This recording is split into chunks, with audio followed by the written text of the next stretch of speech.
தலை வணங்கி ஜெபம் செய்வோம். பரலோகபிதாவே, இந்த ஞாயிற்றுக்கிழமை காலை ஆராதனை வேலைக்காக உமக்கு நன்றி செலுத்துகிறோம். ஆண்டவரே, நீர் எங்களை இம்மட்டுமாய் கண்ணின் மணி போல எங்களை பாதுகாத்து வழிநடத்தி வருவதற்காக உமக்கு நன்றி.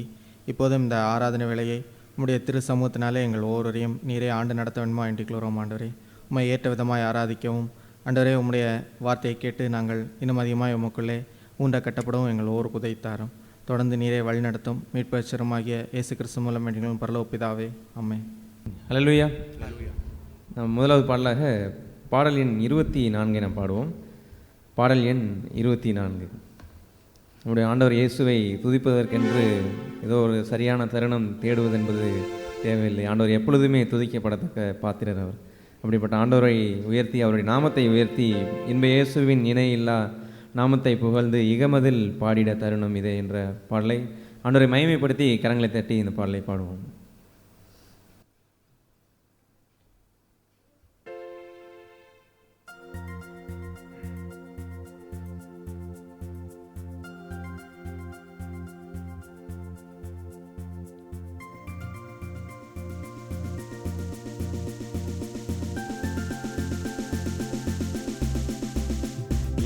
இயேசுவின் இணையில்லா நாமத்தை புகழ்ந்து, இயேசுவின் இணையில்லா நாமத்தை புகழ்ந்து இகமதில் பாடிட கருணமிதே. இயேசுவை போல் நல் நேசரில்லை, இன்றும் என்றென்றும் அவர் துதி சாற்றிடுவேன். இயேசுவை போல் நல் நேசரில்லை, இன்றும் என்றென்றும் அவர் துதி சாற்றிடுவேன். நித்தியமான பர்வதமே, குந்தனில் நிலைத்திருப்பேன். நித்தியமான பர்வதமே, குந்தனில் நிலைத்திருப்பேன். நீங்கிடாதென்னை தோளின் மேல் சுமந்தே, நீங்கிடாதென்னை தோளின் மேல் சுமந்தே நித்தம் நடத்துகிறீர். என்னையும் உஞ்சனமாய் நினைந்தே இந்தீர் உன்னத வெளிப்படுத்தல் நிறைவாய். என்னையும் உஞ்சனமாய் நினைந்தே இந்தீர் உன்னத வெளிப்படுத்தல் நிறைவாய். இன்ப இயேசுவின் இணையில்லா நாமத்தை புகழ்ந்து, இயேசுவின் இணையில்லா நாமத்தை புகழ்ந்து இகமதில் பாடிட தருணமிதே. இயேசுவை போல் நல் நேசரில்லை, இன்றும் என்றென்றும் அவர் துதி சாற்றிடுவேன். இயேசுவை போல் நல் நேசரில்லை, இன்றும் என்றென்றும் அவர் துதி சாற்றிடுவேன். பாவத்தில் வீழ்ந்து மாயையிலே ஆழ்ந்து நான் மாய்கையிலே, பாவத்தில் வீழ்ந்து மாயையிலே ஆழ்ந்து நான் மாயையிலே, பரிந்து தேவன் அன்பினை காட்டியே, பரிந்து தேவன் அன்பினை காட்டியே பச்சமாய் பிரித்தெடுத்தீர். பாரில் பரிசுத்தராகுதற்காய் மிக பரலோக நன்மைகளால் நிறைத்தீர். பாரில் பரிசுத்தராகுதற்காய் மிக பரலோக நன்மைகளாய் நிறைத்தீர். இன்ப இயேசுவின் இணையில்லா நாமத்தை புகழ்ந்து, இயேசுவின் இணையில்லா நாமத்தை புகழ்ந்து இகமதில் பாடிட தருணமிதே. இயேசுவை போல் நல் நேசரில்லை, இன்றும் என்றென்றும் அவர் துதி சாற்றிடுவேன். இயேசுவை போல் நல் நேசரில்லை, இன்றும் என்றென்றும் அவர் துதி சாற்றிடுவேன். மானானது நீரோடைகளை வாஞ்சித்து கதருமா போல், மானானது நீரோடைகளை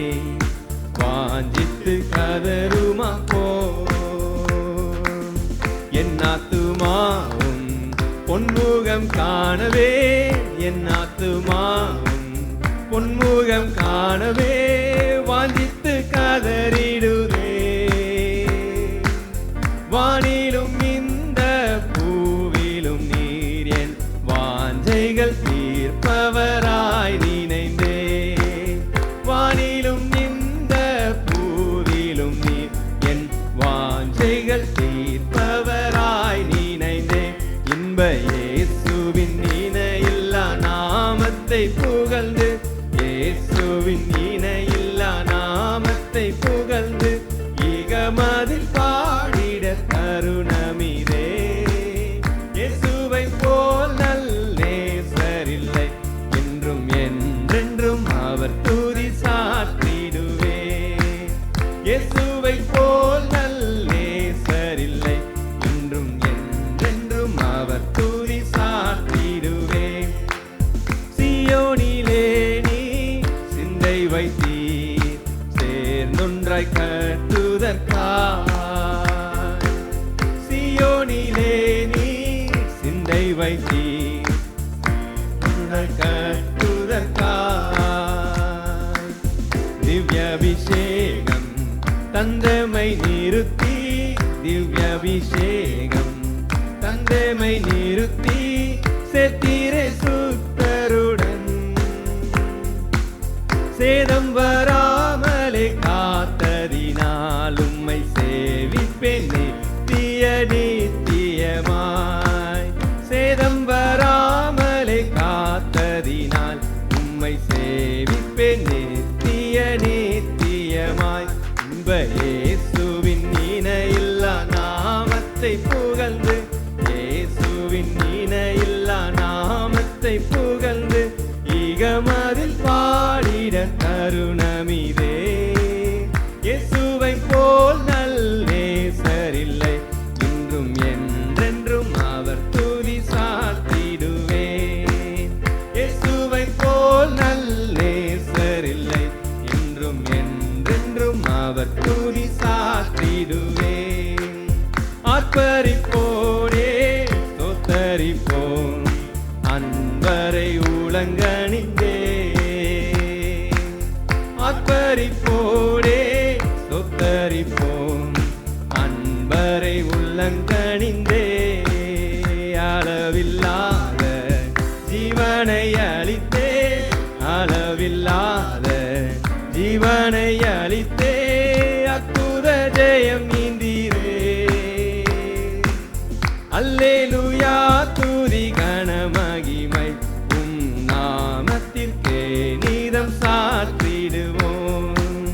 அல்லேலூயா துதி கனமகிமை உம் நாமத்திற்கே நீதம் சாற்றிடுவோம்.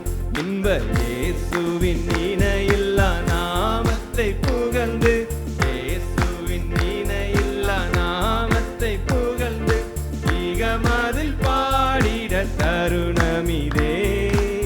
இயேசுவை போல் நல் நேசரில்லை, இன்றும் என்றென்றும் அவர் துதி சாற்றிடுவேன். இயேசுவை போல் நல் நேசரில்லை, என்றென்றும் அவர் துதி சாற்றிடுவேன். ஹல்லேலூயா. நாம் கடைசியாக பாடல் 438வது பாடலை நாம் பாடுவோம். பாடல் எண் 438. நம்மை காருண்யத்தினால் இழுத்து கொண்ட நம்முடைய ஆண்டவருடைய அன்பை உணர்ந்தவர்களாய் இந்த நாள் வரைக்கும் நம்மை நடத்தி வருகிற அவருடைய அன்பு, அவர் அன்பு என்றுமே மாறாத ஒரு அன்பாகவே இருக்கிறது. அப்படிப்பட்ட ஆண்டவருடைய அன்பையும் கிருபையும் இரக்கத்தையும் தயவையும் எண்ணி இந்த பாடலை அனாதி சிநேகத்தால் என்னை நேசித்தீரையா, காருண்யத்தினால் என்னை இழுத்து கொண்டீரே என்ற பாடலை ஆண்டவருடைய அன்பை எண்ணி அவர் மகிமைப்படுத்தி இந்த பாடலை பாடுவோம்.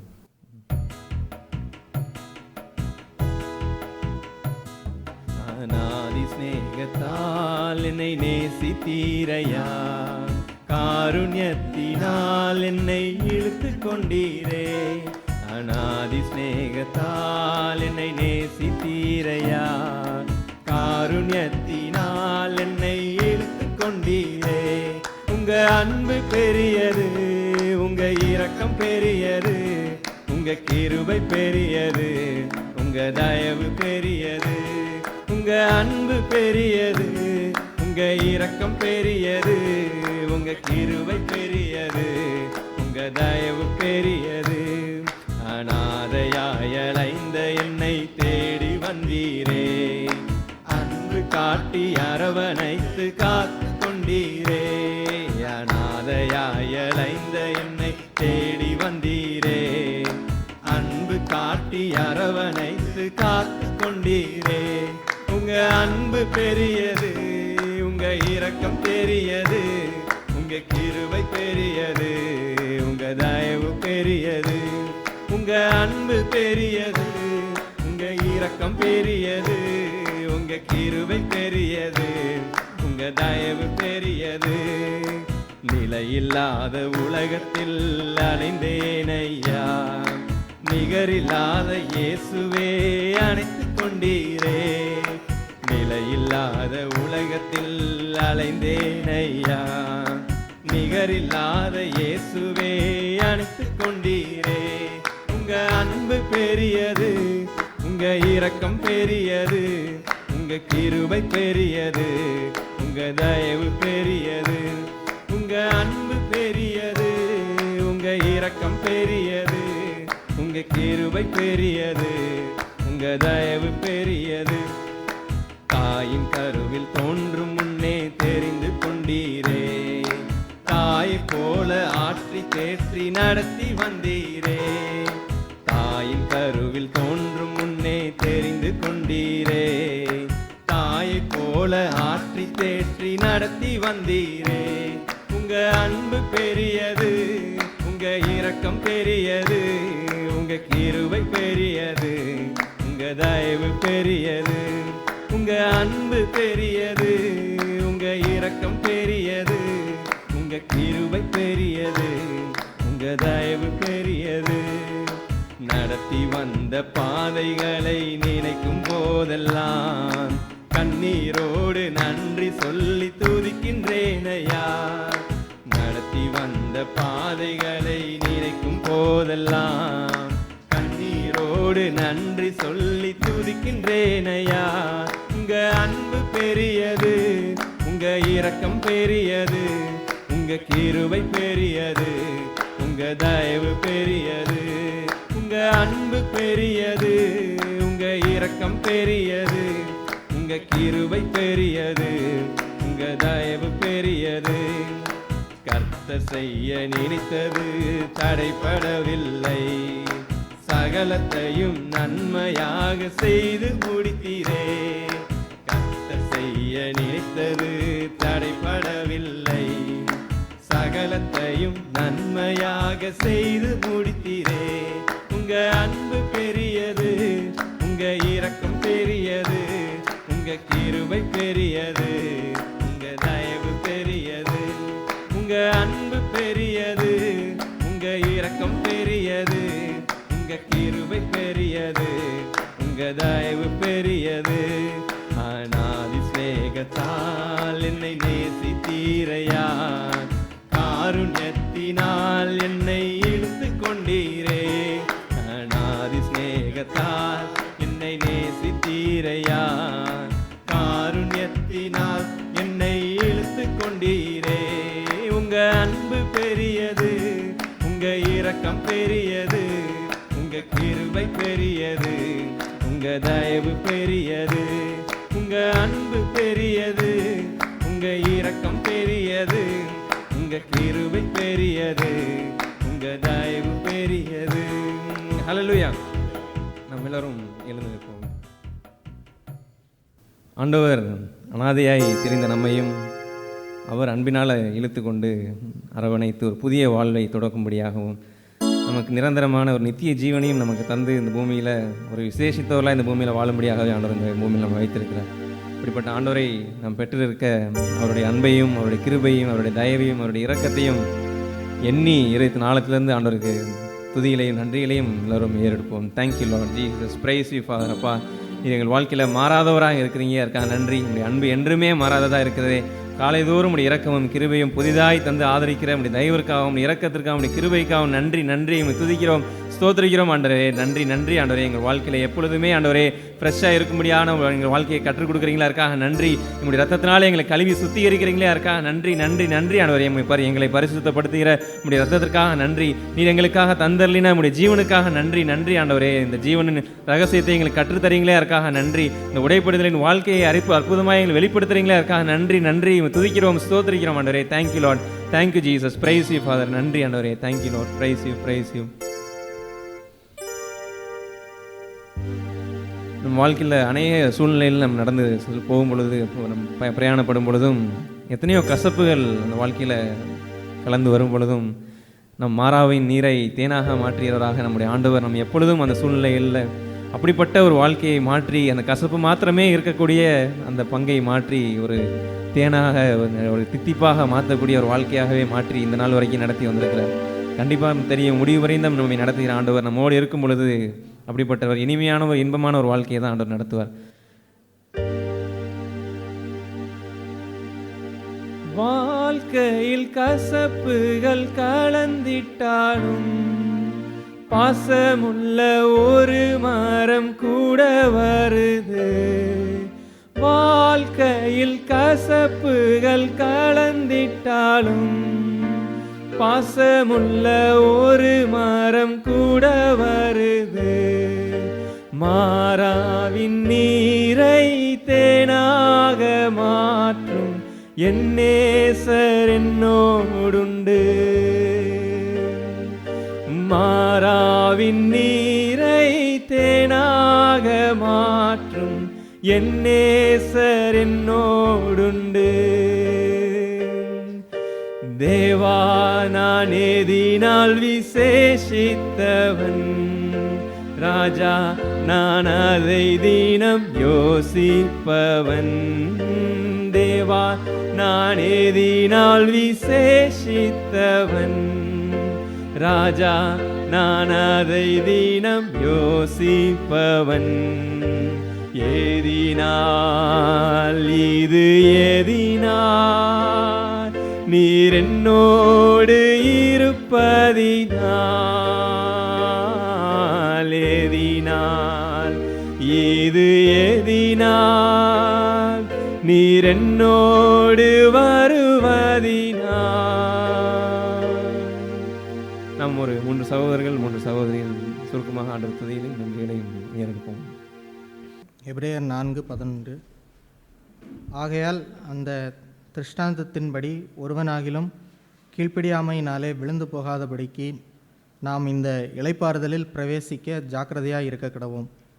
இந்த நாம் இந்த வசனத்திலே பார்க்கிறது போல தேவன் நமக்கு ஒரு இளைப்பாறுதல் நிறைந்த ஒரு வாழ்க்கையை நமக்காக அவர் வைத்திருக்கிறார். ஆனால் அந்த வாழ்க்கையை நாம் சுதந்தரிப்பதற்கு நாம் தேவனுக்கு கீழ்ப்படிந்து, அவர் சத்தத்துக்கு கீழ்ப்படிந்து, அவர் சித்தம் செய்கிற ஒரு இடத்திற்கு நம்மை அர்ப்பணித்து வாழ்கிற ஒரு வாழ்க்கையிலேயே அந்த இளைப்பாறுதலுக்குள் பிரவேசிக்கிற ஒரு பகுதியை தேவன் நமக்கு வைத்திருக்கிறதை நாம் இந்த வசனத்திலே பார்க்க முடியும். அந்த இளைப்பாறுதலை இழந்து போகிற ஒரு இடத்தை குறித்து சொல்லும்போது, கீழ்ப்படியாமையினாலே அப்படிப்பட்ட அந்த இடத்தை விட்டு விழுந்து போகாதபடிக்கு நாம் எச்சரிக்கையாக இருக்க கடவோம் என்று தேவன் இந்த வசனத்திலே எச்சரிப்போடு நாம் அந்த இளைப்பாறுதலுக்குள் பிரவேசிக்கும்படியாய் ஜாக்கிரதையாக இருக்க கடவோம் என்று தேவன் அழைக்கிறார். எனவே அப்படிப்பட்ட ஒரு இளைப்பாறுதலுக்குள் பிரவேசிக்கிற ஒரு வாழ்க்கைக்கு நேராய் நாம் எப்போதும் பிரவேசிக்கும்படியாய் ஜாக்கிரதையாய் இருக்க கடவோம் என்று தேவன் அழைக்கிற அந்த அழைப்பிற்கு நாம் நம்மை ஒப்பு கொடுக்கிற ஒரு பகுதியே நாம் எப்போதும் அந்த இளைப்பாறுதலை சுதந்திரித்து வாழ்கிற ஒரு வாழ்க்கைக்கு நேராக நம்மை நடத்தி செல்லும். அப்படிப்பட்ட ஒரு கீழ்ப்படிதல் என்று சொல்லும்போது, ஏதோ நான் சில காரியங்களுக்கு கீழ்ப்படிந்தேன், எனக்கு பிடித்தமான காரியங்களுக்கு நான் கீழ்ப்படிந்தேன் என்று சொல்லி அதிலேயே ஒரு சாட்டிஸ்ஃபை ஆகிற ஒரு இடமென்று இல்லை. அது முழுவதுமாய் பூரணமாய் நான் தேவனுக்கு என்னை விற்று போட்டு முழுவதுமாய் பூரணமாய் அவருக்கு அர்ப்பணித்து அவர் சொல்லுகிற ஒவ்வொரு பகுதிக்கும் நான் பூரணமாக என்னை ஒப்பு கொடுத்து வாழ்கிற ஒரு வாழ்க்கை. அப்படிப்பட்ட ஒரு பூரண அர்ப்பணத்தை நான் என்னை தேவனுக்கு ஒப்பு கொடுத்து அவர் சத்தத்துக்கு கீழ்ப்படிந்து நான் வாழ்கிற ஒரு வாழ்க்கைக்குள்ளாக செல்லும்போது அங்கே நான் இளைப்பாறுதலுக்குள் பிரவேசிக்கிற ஒரு இடத்தை சுதந்திரிக்கிற ஒரு வாழ்க்கையை தேவன் நம் எல்லோருக்கும் தர முடியும். எனவே அப்படிப்பட்ட ஒரு வாழ்க்கையை வாஞ்சித்து நாம் அதற்குள்ளாக பிரவேசிக்கும்படியாகவே அழைக்கப்பட்டிருக்கிறோம். நாம் ஆபிரகாமுடைய வாழ்க்கையை குறித்து பார்க்கும்போது அவர் ஆதியாகமம் 12வது அதிகாரத்திலே முதலாய் தேவன் அவரிடத்திலே அவருடைய சொந்த தேசத்தை விட்டு புறப்பட்டு வரும்படியாய் ஒரு காரியத்தை பேசுவதை பார்க்க முடியும். அந்த சத்தத்தை ஆபிரகாம் கேட்டவுடன் அதற்கு கீழ்ப்படிந்து அவர் தேவன் சொன்னது போல் அந்த 12வது அதிகாரம் 1வது வசனத்திலே, நீ உன் தேசத்தையும் உன் இனத்தையும் உன் தகப்பனுடைய வீட்டையும் விட்டு புறப்பட்டு நான் உனக்கு காண்பிக்கும் தேசத்துக்கு போ என்று தேவன் சொன்ன அந்த காரியத்தை அவர் கீழ்ப்படிந்தார். ஆனால் அந்த இடத்தோடு நின்று விடாமல் அவருடைய வாழ்க்கையிலே தேவன் அதற்கு பின்பாகவும் பல காரியங்களை அவருடைய வாழ்க்கையிலே சொல்லி நீ இதை செய் என்று சொல்லும்போது ஆபிரகாம் ஒவ்வொன்றுக்கும் அவர் அந்த தேவன் சொன்னபடியே அவர் கீழ்ப்படிந்து முன்னேறி சென்றதை நாம் பார்க்க முடியும். அதற்கு பின்பாக அவரோடு கூட வந்த அந்த லோத்துவுடைய வேலைக்காரர்களுக்கும் இவருடைய வேலைக்காரர்களுக்கும் அந்த பொருட்கள் அதிகமாகும்போது ஒரு காரியம் நடக்கும்போது அங்கேயும் ஆபிரகாம் தேவனுக்கேற்றபடி தேவனுடைய ஒரு டிவைன் நேச்சரோடு அந்த இடத்திலே நடப்பதை நாம் பார்க்க முடியும். அப்படி ஒவ்வொரு காரியத்திலையும் அவர் தேவனுடைய சத்தத்தை கேட்டு அதன்படி கீழ்ப்படிந்து அவர் சென்றதை நாம் பார்க்க முடியும். முடிவாக நாம் அந்த 22வது அதிகாரத்திலே அவர் பல வருடங்கள் குழந்தை இல்லாமல் 100வது வயதிலே தேவன் அவர் வாக்குத்தத்தத்தின்படி அவருக்கு கொடுத்த அந்த ஈசாக்கை ஆண்டவர் வாக்குத்தத்தத்தின்படி கொடுத்ததுக்கு பிறகு அந்த 22வது அதிகாரத்திலே நாம் பார்க்கும்போது தேவன் அவரை சோதிக்கும்படியாக அவரிடத்திலே ஒரு காரியத்தை சொல்வதை நாம் பார்க்க முடியும். இந்த 22:1 வசனம், இந்த காரியங்கள் நடந்த பின்பு தேவன் ஆபிரகாமை சோதித்தார். எப்படி எனில் அவர் அவனை நோக்கி ஆபிரகாமே என்று சொல்லி அந்த ஈசாக்கை உன் ஒரே குமாரனாகிய ஈசாக்கை நீ அந்த மோரியா மலையிலே சென்று பலியிடு என்று ஆண்டவர் அவரிடத்திலே சொல்லுவார். இந்த காரியம் நடக்கும்போது ஆபிரகாமுடைய அந்த வாழ்க்கையிலே அந்த தேவன் சொன்ன அந்த பகுதி தேவனுக்கும் ஆபிரகாமுக்கும் மட்டும்தான் தெரிந்த ஒரு காரியமாக இருந்தது. அவர் ஒரு மகனை பலியிடு என்று சொல்வதை ஆபிரகாம் அந்த இடத்துல அதை செய்யாமல் இருப்பது ஒன்றும் பெரிய பாவமான காரியம் போல் தோன்றுகிற ஒரு பகுதியாக இருந்திருக்கக்கூடும். அதை அவர் நிராகரித்து அதை விட்டுவிட்டிருந்தால் அது ஒன்றும் வெளிப்படையாய் பெரிய பாவமாய் இருந்திருக்காது. ஆனால் ஆபிரகாம் அந்த இடத்திலே முழுவதுமாய் தேவனுக்கு நம்பி முழுவதுமாய் தன்னை தேவனுக்கு ஒப்பு கொடுத்த ஒரு இடத்துல இருந்ததினால் அவர் அதை செய்வதற்கு தீவிரம் கொண்டு அந்த அடுத்த நாள் அதிகாலையே உடனடியாக அதற்கு கிரியை நடப்பித்து அவர் அதை செய்வதற்கு செல்வார். அப்படி செல்கிற அந்த இடத்திலேயும் நாம் ஆபிரகாமுடைய வாழ்க்கையிலே பார்க்கும்போது அவர் அந்த நாள் அதன் முந்தின நாள் சொல்லுவார், அந்த ஒரு இரவு கடந்து அடுத்த நாள் அதிகாலை செல்லுவார். அந்த இரவு அவர் அமைதியாய் அவர் நித்திரை செய்து அடுத்த நாள் தேவன் தனக்கு சொன்ன காரியத்தை நிறைவேற்றும்படி செல்வார்.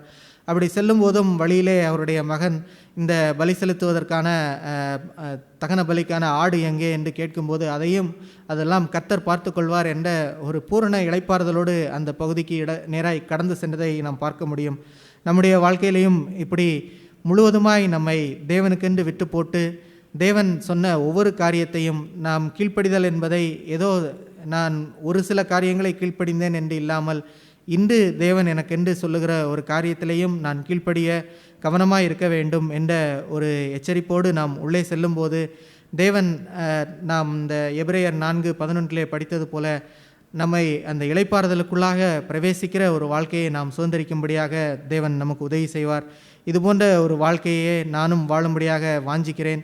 ஒருபோதும் நான் என்னுடைய எதை ஒன்றை எனக்கு பிரியமான ஒரு பகுதி என்று நான் அதை பலிபீடத்திலே கிடத்துவதற்கு நான் இடம் கொடாமல் பூரணமாய் தேவன் கிரியை செய்யும்படியாக எப்போதும் நான் தேவனுக்கு இடம் கொடுத்து எல்லா காரியத்திலையும் தேவன் என்ன சொல்லுகிறாரோ அதன்படி நான் உள்ளே செல்ல வேண்டும் என்ற பூரண அர்ப்பணத்தோடு வாழ விரும்புகிறேன். இந்த நாம் வேதத்திலே பார்க்கும்போது இது போன்ற ஒரு பூரண அர்ப்பணத்தை விட்டு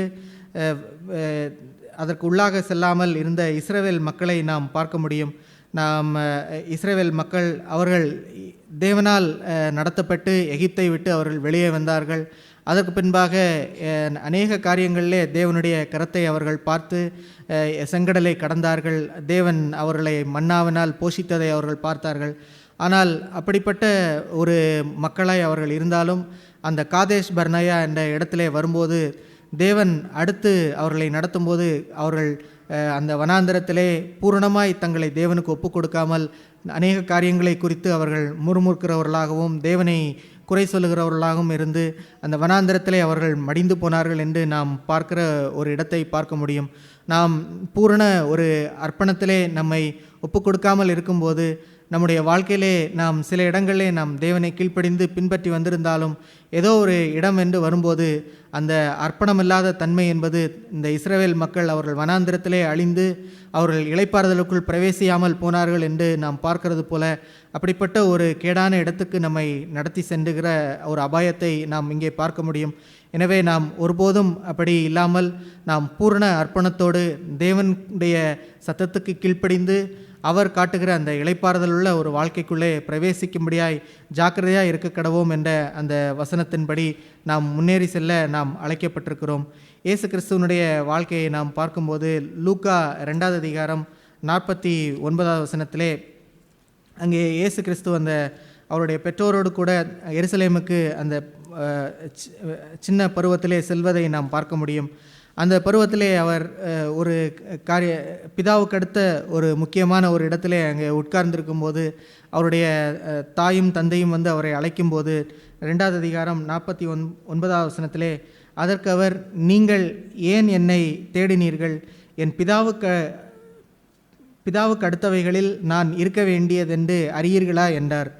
நாம் அந்த பிதாவுக்கு அடுத்தவைகளில் நான் இருக்க வேண்டும் என்று இயேசு சொல்லுகிற அந்த பகுதியை ஆங்கிலத்திலே ஃபாதர்ஸ் பிஸ்னஸ் என்று இயேசு அதை சொல்லுவார்.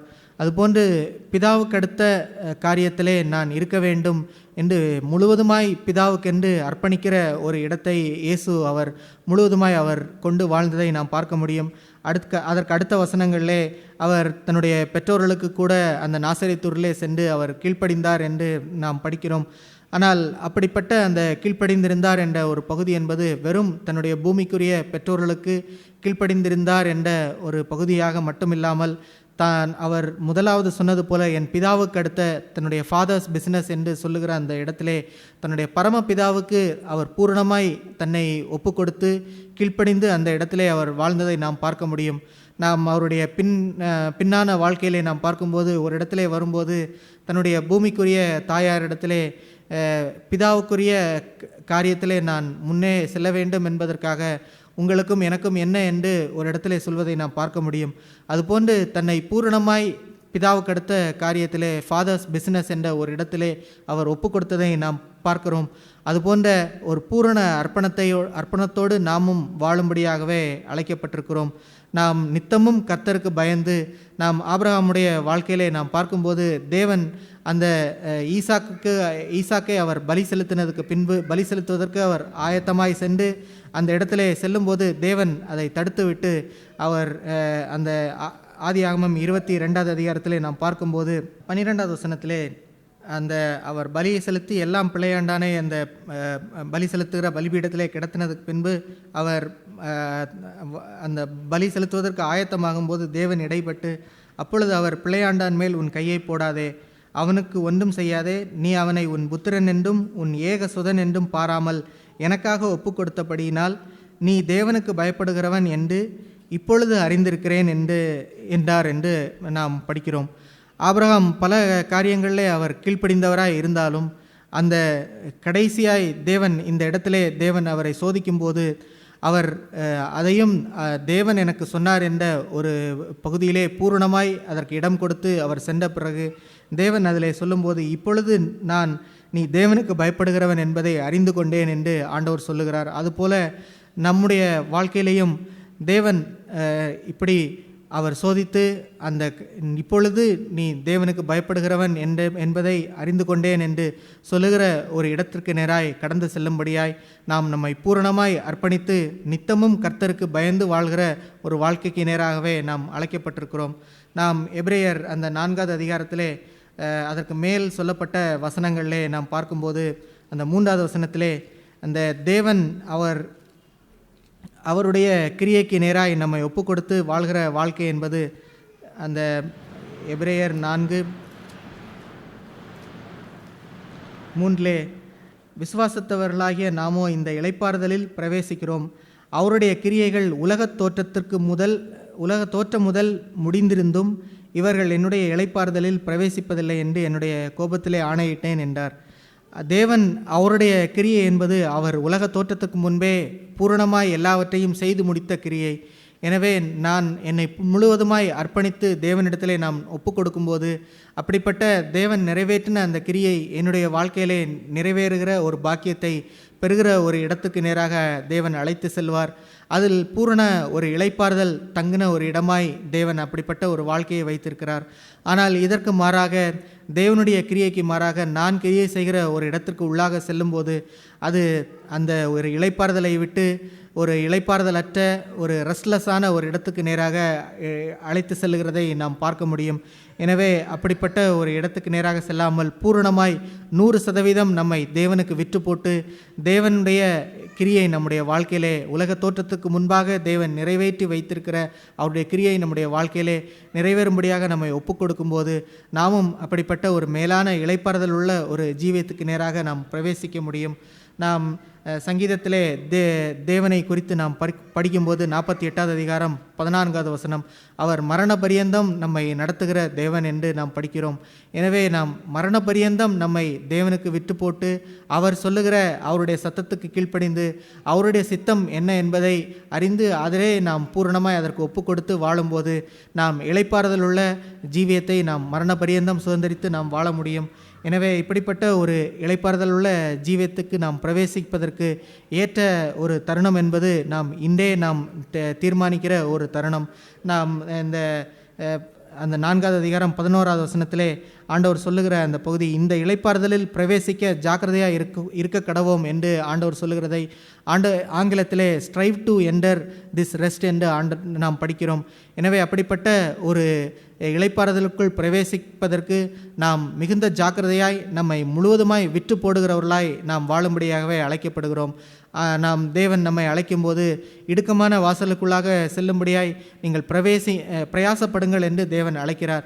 எனவே அப்படிப்பட்ட ஒரு அழைப்பு என்பது நாம் முழுவதுமாய் நம்மை விற்று போட்டு அதற்குள்ளாக செல்லும்படியாகவே தேவன் நம்மை அழைக்கிறார்.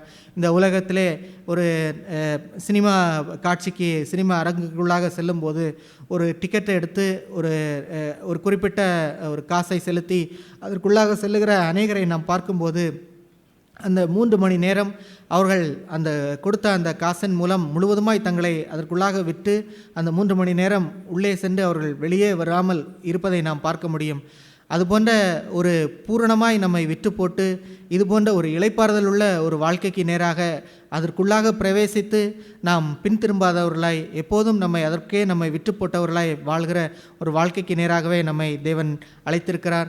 எனவே அப்படிப்பட்ட ஒரு வாழ்க்கையை பூரணமாய் நம்மை தேவனுக்கு அர்ப்பணித்து அவருக்கு கீழ்ப்படிந்து அவருடைய இளைப்பாறுதலிலே பிரவேசித்து வாழ்கிற அந்த மேலான வாழ்க்கையை வாழும்படியாக தேவன் நம் ஒவ்வொருவருக்கும் உதவி செய்வாராக.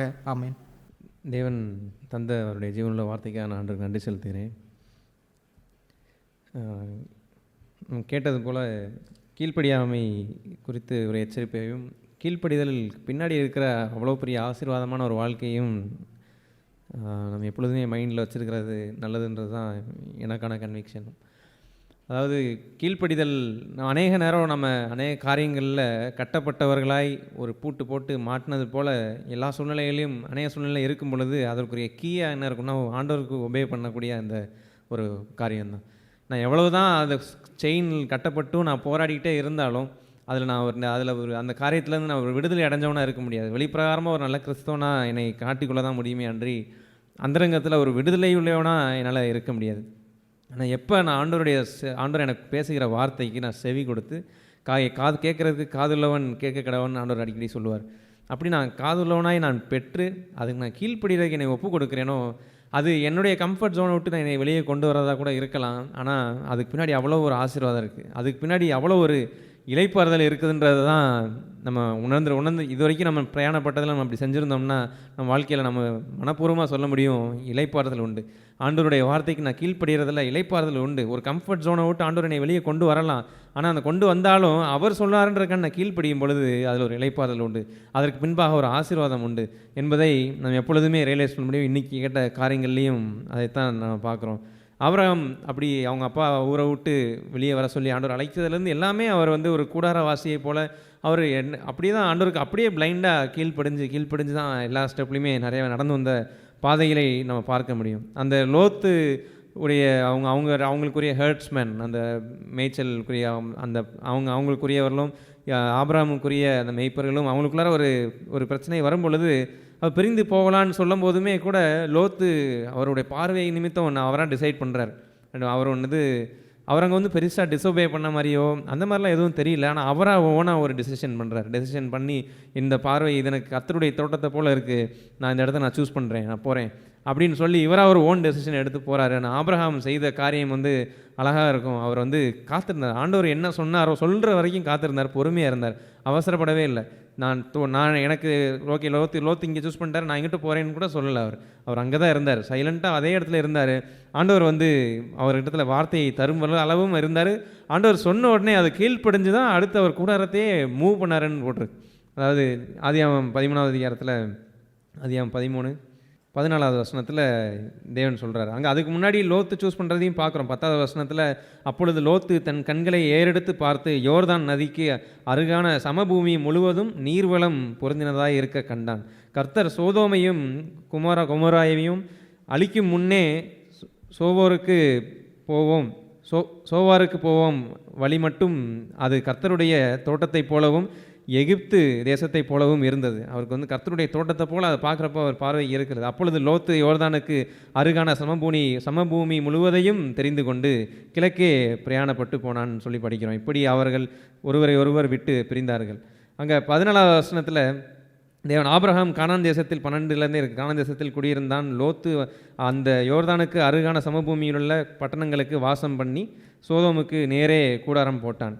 அப்போ 14வது தான் இங்கே ஆண்டவர் சொல்ல வர்றாரு. லோத்து ஆபிரகாமை விட்டு பிரிந்த பின்பு கர்த்தர் ஆபிரகாமை நோக்கி, உன் கண்களை ஏறெடுத்து நீ இருக்கிற இடத்திலிருந்து வடக்கையும் தெற்கையும் கிழக்கையும் மேற்கையும் நோக்கிப்பார். நீ பார்க்கிற பூமி இந்த பூமி முழுவதையும் நான் உனக்கும் உன் சந்ததிக்கும் என்றென்றைக்கும் இருக்கும்படி கொடுத்து உன் சந்ததியை பூமியின் தூசியை போல் அப்படி சொல்கிறார் பெருக பண்ணுவேன். ஒருவன் பூமியின் தூளை எண்ணக்கூடுமானால் உன் சந்ததியும் எண்ணப்படும் அப்படின்னு சொல்லி ஒரு ஆசீர்வாதத்தை அங்கே கட்டளையிடுறார்.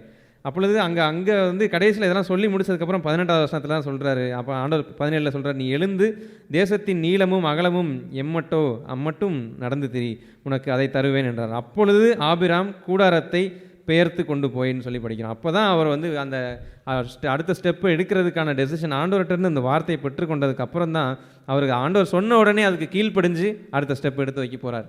இப்படி ஒவ்வொரு காரியங்கள்லையுமே அவர் வந்து பார்க்கும் பொழுது அப்படியே ஆண்டவருக்கு கீழ்ப்படுகிற ஒரு காரியம். அந்த ஈசாக்கை பலியிட ஆண்டவர் சொன்னும் பொழுது அவர் செய்த அந்த காரியம் அது கேட்கும் போது ஒரு கதையாக படிக்கிறவன் மாதிரி தோன்றுது. ஆனால் உண்மையிலே ப்ராக்டிக்கலாக நம்மளை ஆபிரகாம் இடத்துல வச்சு பார்க்கும் பொழுது ரொம்ப வருஷம் கழித்து பிறந்த அந்த பையனையும் அவர் வந்து பலிக்கு கேட்குறாருன்னு சொல்லும் பொழுதும் அவர் கீழ்ப்படுகிறாரு. அது வந்து லாஜிக் பேசவே இல்லை. அவர் ஏன் இப்படி நீங்கள் 100 வருஷம் கழித்து கொடுத்தீங்க, இப்போ ஏன் என்னை வந்து நம்ம பலி கேட்குறீங்கன்னு சொல்லி முறுமுறுக்கவும் இல்லை, குறை சொல்லவும் இல்லை. ஆண்டவர் சொன்னார், நான் செய்கிறேன்னு சொல்லிட்டு போயிட்டே இருக்காரு. அப்போ ஈசாக்கு கிட்டையும் லார்ட் வில் ப்ரொவைட் அப்படின்னு சொல்லுவார். நம்ம இங்கே பலி கொடுக்குற பலி ஆடு இல்லையே அப்படின்னு சொல்லி கேட்கும் பொழுது கர்த்தர் தருவார் அப்படின்னு சொல்லிட்டு அவர் பாட்டுக்கு போயிட்டே தான் இருக்கிறார். ஏன்னா ஆண்டவருக்கு கீழ்ப்படிந்து போகிறதுல ஒரு இளைப்பாறுதல் உண்டு. இதுக்கப்புறம் கடைசியில் ஆண்டவர் அங்கே வந்து நம்ம 22வது அதிகாரத்தில் நம்ம படித்தது போல் நீ எனக்கு கீழ்ப்படிந்தபடியால் அவ்வளோ ஆசீர்வாதத்தையும் சொல்லுவார். எதுக்கு சொல்லுவார்னா, நீ எனக்கு கீழ்ப்படிந்தபடியால். இத்தனை காரியங்களில் ஆண்டவர் அவரை டெஸ்ட் பண்ணிகிட்டே வந்திருக்கிறார். ஒவ்வொரு காரியங்களையும் டெஸ்ட் பண்ணுறாரு ஆண்டவர். வந்து அப்படிப்பட்ட சோதித்து எல்லா காரியங்களையும் அவர் கீழ்ப்படுகிறதை கண்டு அந்த கடைசியில் அந்த 22ல் ஒரு அங்கே ஆசீர்வாதத்தை அங்கே சொல்கிறார். 22வது அதிகாரத்தில் சொல்லுவார். அந்த 18வது வசனம் 22, நீ என் சொல்லுக்கு கீழ்ப்படிந்தபடியினால் உன் சந்ததிக்குள் பூமியில் உள்ள சகல ஜாதிகளும் ஆசீர்வதிக்கப்படும் என்று என் பேரில் ஆணையிட்டேன் என்று கர்த்தர் சொல்லுகிறார் என்றார். அப்போ நீ என் சொல்லுக்கு கீழ்ப்படிந்தபடியினால், அப்போ ஆண்டவரை விரும்புகிறது வந்து அவர் சொல்லும் பொழுது நம்ம அது கீழ்ப்படுகிறத விரும்புகிறார். அவருக்கு கீழ்ப்படுகிறது வந்து ஏதோ அவருடைய ஆதாயத்துக்குன்னு நினச்சிக்கிறது இல்லை. அது உண்மையிலே நம்ம அதுக்கு பின்னாடி அவ்வளோ நன்மைகள் நமக்காக கொட்டி கிடக்கிறது, நமக்காக கொட்டி கிடக்கிறது. அவருடைய கற்பனைகள் எல்லாமே நமக்கு தான் நல்லது. எல்லா சூழ்நிலைகளையும், இந்த சூழ்நிலையில் சின்ன நம்ம வாழ்க்கையில் நம்ம யோசித்து பார்த்தோம்னா கூட, இந்த சூழ்நிலையில் இந்த வார்த்தையை பேசாத, இப்படிப்பட்ட நேரத்தில் அமைதியாயிரு அப்படின்னு ஆண்டவர் சொல்கிறாருன்னா, அந்த செவிக்கு, அந்த வார்த்தைக்கு நான் கீழ்ப்படிந்து சைலண்டாக இருக்கும் பொழுது அங்கே தேவ சமாதானம் நம்ம இருதயத்தில் தங்குது. அப்போ ஒரு இளைப்பாறுதலுக்குள்ளார என்னால் பிரவேசிக்க முடியுது.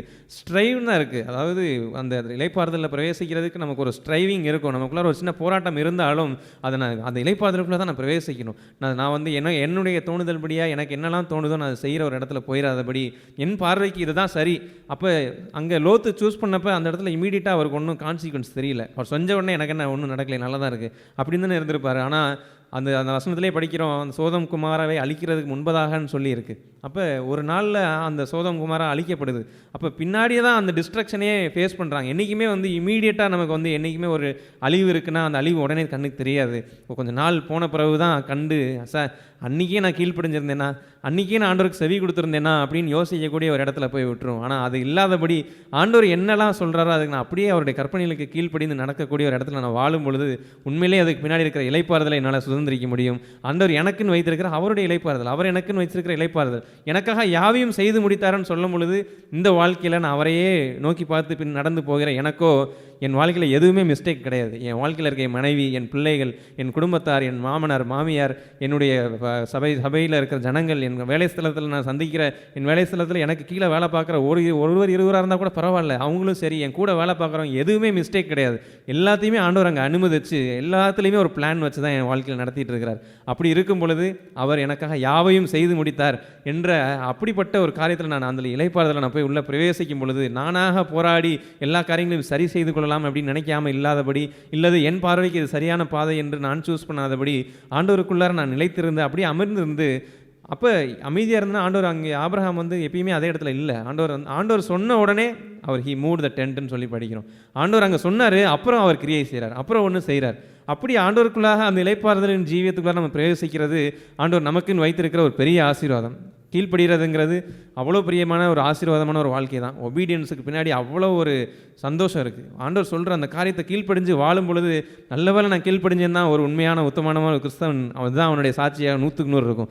ஆண்டவர் அன்னைக்கு ஆண்டவருக்கு நான் ஒப்படைச்சேன், ஆண்டவருக்கு நான் கீழ்ப்படிஞ்சேன், அது நிமித்தம் எவ்வளோ ஆசீர்வாதங்கள் நான் சுதந்திரிக்கிறேன் என் வாழ்க்கையிலன்றது தான் உண்மையான சாட்சியாக இருக்கும். இப்படிப்பட்ட சாட்சி நம்ம வாழ்வில் எல்லாருடைய வாழ்க்கையிலும் இருக்கும்படியாகவும், இப்படிப்பட்ட இளைப்பாறுதலை நாம் எல்லோரும் சுதந்திரித்து ஒருபோதும் கீழ்ப்படியாமைக்கு நான் 10ல் 9 கீழ்ப்படிஞ்சிட்டேன், இந்த ஒன்று தானே கீழ்ப்படியலன்னு சொல்லி என்னையவே ஏமாற்றி கொள்ளக்கூடிய ஒரு வஞ்சனைக்கு போயிடாதபடி, இன்னைக்கு ஒரு நாள், இந்த நாளில் ஆண்டவர் எனக்கு என்னெல்லாம் கீழ்ப்படியும்படியான ஒரு சூழ்நிலை எனக்கு கொடுக்குறாரோ அவர் வார்த்தைக்கு நான் செவி கொடுத்து நான் கீழ்ப்படிந்து நான் இழப்பதற்கு நான் ஒப்பு கொடுக்குறது. நம்ம நல்லா கவனித்து பார்த்தோம்னா ஒரு ஆசீர்வாதத்துக்கு முன்னாடி ஒரு இழப்பு, ஒரு உடைபடுதல் இருக்கும். இங்கே கூட அவர் வந்து ஈசாக்கை பலி கொடுக்க தான் சொன்னார். ஹி வாஸ் லூசிங், அவர் இழக்கிறதுக்கு தான் போகிறார். ஆனால் இலக்கலோன்னு போகிற அவரை ஒப்பு கொடுக்கும் பொழுது ஆண்டவர் அங்கேருந்து வந்து ஆசீர்வதிக்கிறார். யாக்கோபு தொடை சேர்ந்து சுழுக்கப்பட்டுச்சு, அப்போ அங்கே ஒரு காரியங்கள் உடைக்கப்பட்டுச்சு. அந்த சூழ்நிலையில் அதுக்கு பின்னாடி ஒரு ஆசீர்வாதத்தை அவர் கட்டளையிடுகிறார். ஒரு இழப்புக்கு பின்னாடி அவ்வளோ ஆசீர்வாதங்கள் இருக்கும். அப்படிப்பட்ட என்னுடைய ஜீவனை நான் இழக்கத்தக்கவனாய் இருந்து நித்திய ஜீவனுடையவனாய் என்னுடைய ஜீவனை நித்தியத்துக்கும் வைத்து கொண்டு நம்ம கடந்த வாரம் தியானித்தது போல் நான் அப்படி ஒரு ஜீவியம் வாழ்ந்து என் சொந்த ஜீவனை இழக்கிற ஒரு வாழ்க்கைக்கும் ஆண்டவருடைய வார்த்தைக்கு நான் கீழ்ப்படிந்து அந்த ஆசீர்வாதத்தை சுதந்திரிக்கிற ஒரு வாழ்க்கைக்கும் நம்ம எல்லோரும் வாழ ஆண்டு உதவி செய்வாராக. ஆமீன். கர்த்தருடைய பரிசுத்த நாமத்துக்கு ஸ்தோத்திரம். சகோதரர் மூலமாக கர்த்தர் பேசின வார்த்தைக்காக கர்த்தருக்கு நன்றி செலுத்துகிறேன். இந்த கீழ்ப்படியாமை இந்த வார்த்தைகள்லாம் நான் என்னோட ஆழமகால ரட்சிப்பு காலத்தில் கேட்குறப்ப, இந்த உலகத்தில் கீழ்ப்படிதல் அப்படிங்கிறது வந்து ஒரு நம்மளை நடத்தினவர்கள் எல்லாம் ரொம்ப ஸ்ட்ரிக்டாக நீ இதை செய், அப்படி அதுக்கு நம்ம கீழ்ப்படியணும் அப்படிங்கிறது, அப்படி தான் தேவனும் இருப்பாரோ அப்படின்ற ஒரு மைண்ட் செட்லேயே நான் ரொம்ப நாள் இருந்திருக்கேன். அவர் ஒன்று சொன்னால் நம்ம செய்யணும், இல்லாட்டி இதாகிடும். ஆனால் நான் என்னை தேவன் நடத்தின வழிகள்லாம் பார்க்கும்போது எப்போவுமே தேவன் எனக்கு முன்னாடி ஒரு ஓப்பன் சாய்ஸ் தான் வைப்பார். இது தேவனுடைய வழி, இது உன்னுடைய சொந்த வழி, நீ எதையும் செலக்ட் பண்ணலாங்கிற ஒரு சாய்ஸ் எப்போவுமே அதில் இருந்துகிட்டே இருக்குது. அந்த சாய்ஸை நான் ப்ராப்பராக எடுக்கணுங்கிறது தான் தேவனுக்கு முன்னாடி நான் செய்ய வேண்டிய வேலையாக இருக்கிறது. ஆனாலும் அந்த சாய்ஸை நான் செலக்ட் பண்ணுறப்ப நிறைய நேரங்களில் நான் வந்து அவசரமானவனாகவும் தேவனுடைய குரலுக்கு காத்திருக்காதவனாகவும், சரி ஒரு சூழ்நிலை நேர்ந்துருச்சு, இதுக்கு நான் உடனே ஏதாவது பண்ணி ஆகணுமே அப்படின்னு அதுக்கு ரியாக்ட் பண்ணுறவனாகவும் நிறையா நேரம் இருந்திருக்கேன். ஆனால் கீழ்ப்படிதல்ங்கிறது எனக்கு படிப்படியாக தான் என் வாழ்க்கையில் எனக்கு கிடைச்சது. சின்ன சின்ன விஷயங்களில் தேவனுடைய சத்தத்தை கேட்டு அவருடைய வசனம் என்ன சொல்லுது, இல்லை அவருடைய தாசர்கள் என்ன சொல்கிறாங்க, இல்லை அவரை சார்ந்து நடக்கிறவர்கள் இந்த விஷயத்தில் எப்படி நடக்கிறாங்க அப்படின்னு பார்த்து அந்த அந்த மாதிரி கொஞ்சம் கொஞ்சமாக சின்ன சின்ன விஷயங்களில் கீழ்ப்படுகிறது தான் ஒரு தொடக்கமாக இருந்துச்சு. ஆனாலும் ஆபிரகாமோட கதையை 2 சகோதரர்களும் ஷேர் பண்ணாங்க, அவரோட வாழ்க்கையை. அதில் அவருடைய தொடக்கம் வந்து தேவன் அவரை ஆரம்பித்து கூட்டிகிட்டு வர்றாரு. ஆனால் அவர் ஒவ்வொரு சூழ்நிலையிலையும் தேவன் அவர் நடத்துகிற வழியிலெல்லாம் சில நேரங்கள் தேவன் வந்து சொல்லி கீழ்ப்படுகிறாரு, சில நேரங்கள் அவருக்கே தேவனுடைய வழி இதுவாக தான் இருக்கணும். ஒரு இடத்துல வந்து ஒரு சண்டையில் வந்து நிறைய பொருள் அவருக்கு பிரித்து கொடுப்பாங்க, ஆனால் அவர் அதை வேணாம் அப்படின்னு சொல்லி அவர் குடும்பத்தை மட்டும் கூட்டிகிட்டு போயிடுவார். அதுக்கு அவர் ஒரு ரீசன் சொல்லுவார், நீங்கள் காசு கொடுத்து நான் பணக்காரனானே நாளைக்கு நீங்கள் ஏன் சொல்லுவானானே அப்படின்ற மாதிரி ஒரு இதில் சொல்லுவார். மீன்ஸ் என்னை நடத்தினது எல்லாம் தேவன் தான், என்னை பார்த்துக்கிட்டு தான் தேவன் தாங்கிற ஒரு பார்ட் மட்டும் எனக்கு இருந்தால் போதும் அப்படிங்கிற ஐடியாவில் சொல்லுவார். ஸோ அந்த மாதிரி ஒரு ஒவ்வொரு பாயிண்ட்லேயும் நான் தேவனுக்கு கீழ்ப்படிந்து அது கடைசியாக ஃபைனலாக வர்றப்போ தான் அவர் பையனே பறி கொடுக்கும்போது எல்லாம் தேவனுடைய பர்வதத்தில் பார்த்து கொள்ளும்படும் அப்படின்று அவர் தேவன் மேலே ஒரு ஆழமான ஒரு நம்பிக்கையும் ஒரு விசுவாசமும் அவர் கேரக்டர் மேலே அவருக்கு வந்து ஒரு பயங்கரமான ஒரு பிடிப்பு இருந்தது. தேவன் வந்து இதை நடத்தி முடிச்சிடுவார், எப்படியாவது நன்மைக்கு ஏதோ நடத்திடுவாருங்கிற ஒரு, ஏன்னா அந்த சிச்சுவேஷன் வந்து எப்படி பார்த்தாலும் அவருக்கு ஒரு நஷ்டமான ஒரு சூழ்நிலை போல தான் இருந்துச்சு. இருந்தாலும் அந்த ஒரு நெருக்கமான நிலையிலையும் அவர் தேவனை பார்க்கவும் அவருடைய சத்தத்துக்கு கீழ்ப்படியும் கத்தியின் மேலே கையை வைக்கத்தக்க அளவுக்கு அவருக்கு தேவன் மேலே ஒரு நம்பிக்கையும் விசுவாசமும் இருந்துச்சு. அத்தகைய ஒரு உயர்ந்த தரமான கீழ்ப்படிதலும் அந்த அத்தகைய கீழ்ப்படிதலில் ஒரு நாள் நமக்கு கீழ்ப்படிந்து நடக்கிறப்ப தேவன் ஒரு நல்ல இளைப்பாறுதலுக்குள்ளே நடத்துகிறாரு. அந்த இளைப்பாறுதல் வந்து உலகம் தருகிற பிரகாரமாக இல்லை, அது வந்து ஒரு வித்தியாசமான இளைப்பாறுதலாகவும் எந்த மனுஷனும் எந்த சூழ்நிலையும் எடுத்துக்கொள்ள முடியாத ஒரு நல்ல இளைப்பாறுதலாகவும் இருக்குது. அத்தகைய இளைப்பாறுதல் இன்னும் அதிகமாக பிரவேசித்து இன்னும் தேவனுக்கு அதிகமாக கீழ்ப்படிந்து பிரியப்படுத்தி வாழ தேவன் நமக்கு உதவி செய்வார்னு விசுவாசிக்கிறேன். ஆமென். கீழ்ப்படிதல் என்று சொல்கிற அந்த பகுதியானது ரொம்பவும் மிஸ்ஹேண்டில்டு பண்ணி அதை தவறாக பயன்படுத்தி ஜனங்கள் பொதுவாக கிறிஸ்தவ வாழ்க்கையிலே அவர்கள் வைத்திருக்கிற ஒரு பொதுவானது என்னவென்றால், நான் தான் அதற்கு கீழ்ப்படுகிறேனே, நான் இதற்கு கீழ்ப்படுகிறேன் என்று சொல்லி கொண்டு போய்விட்டு they won't continuously in the path of obedience, தங்களுடைய தொடர்ச்சியான வாழ்க்கையிலே கீழ்ப்படிதலை வாழ்வது இல்லை. they satisfy, தங்களை திருப்திப்படுத்துவது. ஒருவர் எத்தனையோ ஆண்டுகளுக்கு பிறகு கிறிஸ்தவ வாழ்க்கையை வாழ்ந்து பிறகு சொல்கிறேன், நான் ஞானஸ்தானத்திலே ஆண்டவர் கீழ்ப்படிந்து ஞானஸ்தானம் எடுத்தேன். இன்றைக்கு ஞானஸ்தானம் எடுத்ததை வைத்து பேசி கொண்டு இருக்கிறார். What is is position right now? இன்றைக்கி அவருடைய கதி என்ன என்று கேட்டால் அதையெல்லாம் குறித்து அவர்கள் கவலைப்படுவதில்லை. they think that they are obedient, கீழ்ப்படிதலை போல் எண்ணிக்கொள்வார்கள். கன்வீனியண்ட்டாக வசதிப்படி கீழ்ப்படுகின்றதை மாத்திரமும் வைத்து கொண்டு தான் கீழ்ப்படியில் உள்ள என்று ஒருவர் எண்ணுவது சரிதானா, நான் தேவனுக்கு கீழ்ப்படிந்தேன் என்று சொல்லிக் கொள்ளலாமா?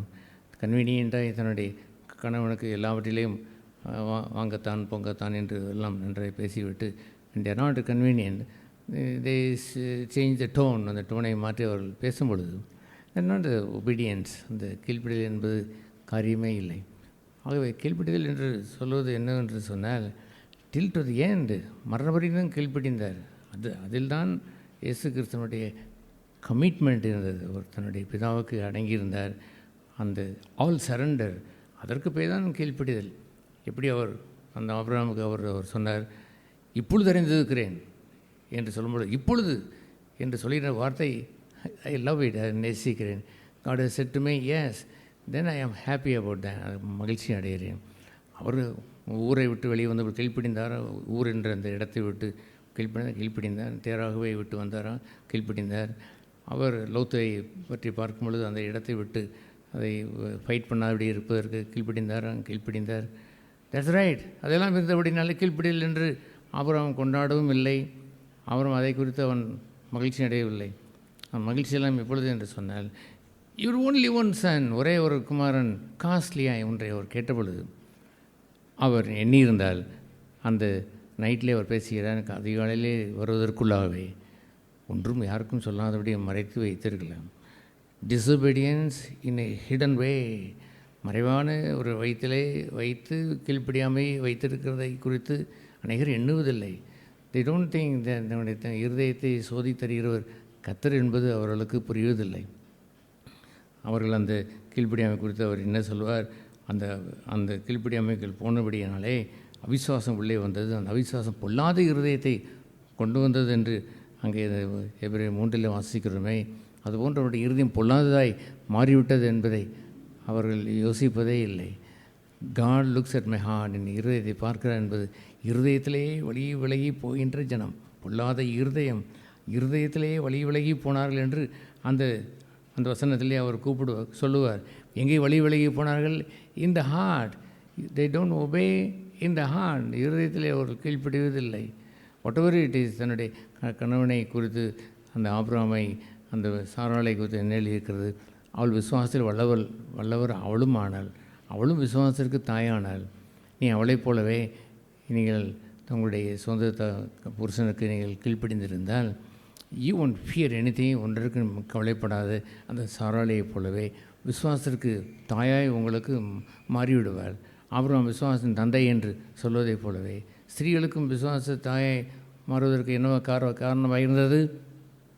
அவள் தன் புருஷனுக்கு ஆண்டவரே என்று கீழ்ப்படிந்திருந்தாள். எங்கே ஆண்டவர் என்று கீழ்ப்படிந்தால்? அவள் புரஜாதி தேசத்திற்கு உள்ளே அவன் சென்ற பொழுது அவளை அபகரிப்பதற்காக நீ என்னுடைய சகோதரி என்று சொல், நான் உயிர் பிழைக்க வேண்டும் என்று சொன்னால் நீ உன்னை சகோதரி என்று சொல்லாவிட்டால் என் மனைவியாக இருந்தால் கொன்று விட்டு தான் எடுப்பார்கள், சகோதரி என்றால் அபகரித்து செல்வார்கள், சொல் என்று சொன்னவுடன் சரி சொல்லி என்று சொல்லவில்லை. குவாய்ட். அவர் அமைதியாக இருந்தால் அவள் விசாரிக்கிறான். யாரவள் என்று கேட்டபொழுது நான் அவருடைய சகோதரி என்று சொன்னாலும் சொல்லவில்லை, பொய் சொல்லவும் இல்லை. தேவனுக்கு பயந்து ஆண்டவருக்கு கீழ்ப்படிந்தபடியால் குவாய்ட், அமைதியாக இருந்தால். இட் இஸ் அண்டர்ஸ்டுட், விளங்கிவிட்டது, அவள் சகோதரி தான், தூக்கிட்டு வா என்று அவளை அழைத்து கொண்டு அன்று அவள் சென்றாளே. That is a wonderful thing. அவள் ஆண்டவனே அவளுக்கு கணவனுக்கு மேலாய் ஆண்டவரை கண்டாள். தன் கணவனுக்கு மேலாய் தன்னுடைய மனைவிக்கு புருஷன் தலைவனாக இருக்கிறான், புருஷனுக்கு மேலாய் கிறிஸ்து தலைவராக இருக்கிறான் பார்த்தாளா? அப்படி அவர் பார்த்தபடினால்தான் ஆண்டவனே என்று அவள் கீழ்ப்படிந்தாள் என்று இருக்கிறபடினாலே. என்ன வாட் அ பியூட்டிஃபுல் வேர்ஸ் தேர். அந்த 1 பேதுரு 3ஆம் அதிகாரத்தில் அவளை குறித்து சொல்லப்பட்ட அந்த வார்த்தைகளை கவனித்தீர்களாம்? எப்படி எழுதியிருக்கிறது? அவள் விசுவாசத்தினுடைய தாயாய் மாறிவிட்டாள். நீங்களும் அப்படி இருந்தால் ஸ்திரீகளே, அப்படி இருந்தால் ஒன்றுக்கும் நீங்களும் கவலைப்படாத, அச்சமன்றி சென்றீர்கள். அச்சமின்றி அவள் அழுது கொண்டே போகவில்லை. அந்த அரசன் கூப்பிட்ட பொழுது காட் இஸ் வித் மீ, தேவன் என்னோடு கூட இருக்கிறார், இருதயம் வழி விலகியே போகாத கீழ்ப்படிதலை வைத்திருந்தாள். காட் புரொடெக்டட் ஹர், தேவன் அவளை ஆச்சரியமாக ஆசீர்வதித்தார். சர்வவல்ல அந்த அரசன் அந்த பெண்ணை தொட முடியவில்லை. He was shaken. அவன் அதிர்ச்சி அடைந்து போனான். அவன் கரண்ட் பாய்ந்ததை போல் இருந்தது. ஒரு அடி கூட அந்த அறைக்கு அவனால் முடியவில்லை. தெர்வாசிய ஒரு பயம் அவனுக்கு உண்டாகி, யார் இவள் சொல், உண்மையிலே இவள் உன் சகோதரி தானே என்று கேட்டு அவன் அமைதியாக இருக்க, இப்படிலாம் செய்து தப்பல்லவா, உன் மனைவியை கூப்பிட்டு செல் என்றவன் அவளை அனுப்பி வைத்து விடுகிறான். That is the best thing. தன் வாழ்க்கையிலே இப்பொழுது அறிந்திருக்கிறேன் என்ற அந்த வார்த்தையை பொறித்து வைத்தாரே, அந்த இப்பொழுது அறிந்திருக்கிறேன் சாராள் அவள் தன் கணவனுக்கு கீழ்ப்படிந்தவள் என்று ஒரு ரெக்கார்டை வைத்திருக்கிறாளே. அப்படி ஸ்திரீகளே நீங்களும் இருந்தால் ஒன்றுக்கும் பயப்பட மாட்டீர்கள், பீதி அடைய மாட்டீர்கள். எந்த சூழ்நிலை வந்தாலும் இந்த புருஷனால் தான் இப்படி ஆகி போனேன் என்று நீங்கள் சொல்ல மாட்டீர்கள். You would be protected by God. தேவனால் நீங்கள் காக்கப்படுவீர்கள். நாட் பிகாஸ் ஆஃப் சம்படி, யார் உங்கள் கணவனோ வல்லமையுள்ள ஒரு கணவனோ அல்லது பணக்கார ஒரு மனுஷனோ யாரோ ஒன்று அல்ல. பை காட், தேவனால் ப்ரொடெக்ட் பண்ணி பாதுகாக்கப்படுவீர்கள். ஏன் தெரியுமா? ஆண்டவரே என்று கீழ்ப்படிந்த தொடர்ச்சியான ஒரு கீழ்ப்படிதலை வைத்திருக்க வேண்டும்.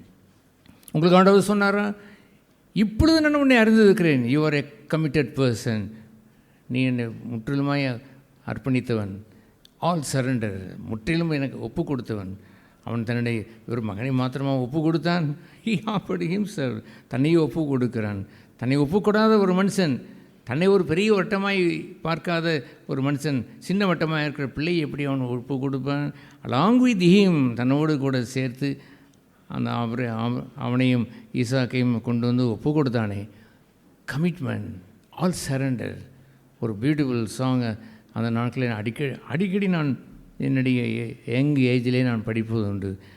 அந்த ரசிக்கப்பட்ட அந்த காலங்களில் 10th PUC காலங்களிலே அடிக்கடி அதை படிப்பது உண்டு.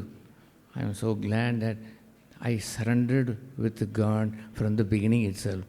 அந்த நாள் முதற்கொண்டே அந்த ஒப்பு கொடுத்த வாழ்க்கையிலே அப்படி ஒரு சிநேகத்தை உருவாக்கி தந்த நல்ல தேவதாசர்கள், ஆண்டவர் முன்னால் நின்று என்னை நடத்தின அந்த பாதைகள், I am so thankful to God. I made my life all surrender. முற்றிலும் ஒப்பு கொடுத்து வாழ்க்கை வைத்திருந்தேன். எப்படி வைத்திருந்தேன்? எவ்ரி டைம் அவர் பார்க்கும் பொழுதெல்லாம் கொஞ்ச நாள் கழித்து ஐ நோ யூ, இப்பொழுது அறிந்திருக்கிறேன். அப்படி தொடர்ந்து பார்க்கும்பொழுது ஐ நோ யூ, இப்பொழுது அறிந்திருக்கிறேன். God said that to you. உங்களை அப்படி ஒரு சொன்னாரா? தொடர்ச்சியாக நீங்கள் கீழ்ப்படிதலை ஒன்றை வைத்திருக்காவிட்டால் how can you say that I know you right now, உன்னை அறிந்திருக்கிறேன் என்று சொல்ல வேண்டுமே. Can God say that? Then அப்படி உங்களுக்கு சொல்லக்கூடுமா என்பதை உங்கள் இருதயத்திலே கேட்டு பாருங்கள். You yourself know your, உங்களுடைய பிட்ரேயல், தேவனுக்கு நீங்கள் விரோதம் செய்ததையும் துரோகம் செய்ததையும் உங்களுக்கே தெரியும். How many times you slipped from heart, உங்களுடைய பொல்லாத இருதயத்திலே வழி விலகி போகின்ற இந்த இருதயத்திலே தேவனை விட்டு போனது உங்களுக்கு தெரியாதா? தெரியும். What should we do now? இப்படி என்ன செய்ய வேண்டும்? ரைட் நவ், இனிமேலாவது அந்த எபிரேயரிலே நான் வாசிக்கிறதை போல அட்லீஸ்ட் இன்று என்று சொல்லப்படும் நாளளவு என்று அடுத்த வசனத்திலே அந்த எபிரேயர் 3 சொல்லுவார். இனிமேலாவது அவருடைய சத்தத்தை கேட்டால் கீழ்ப்படிங்கள். அவருடைய சத்தத்திற்கு கீழ்ப்படிந்து நடக்க தொடங்குங்களேன்.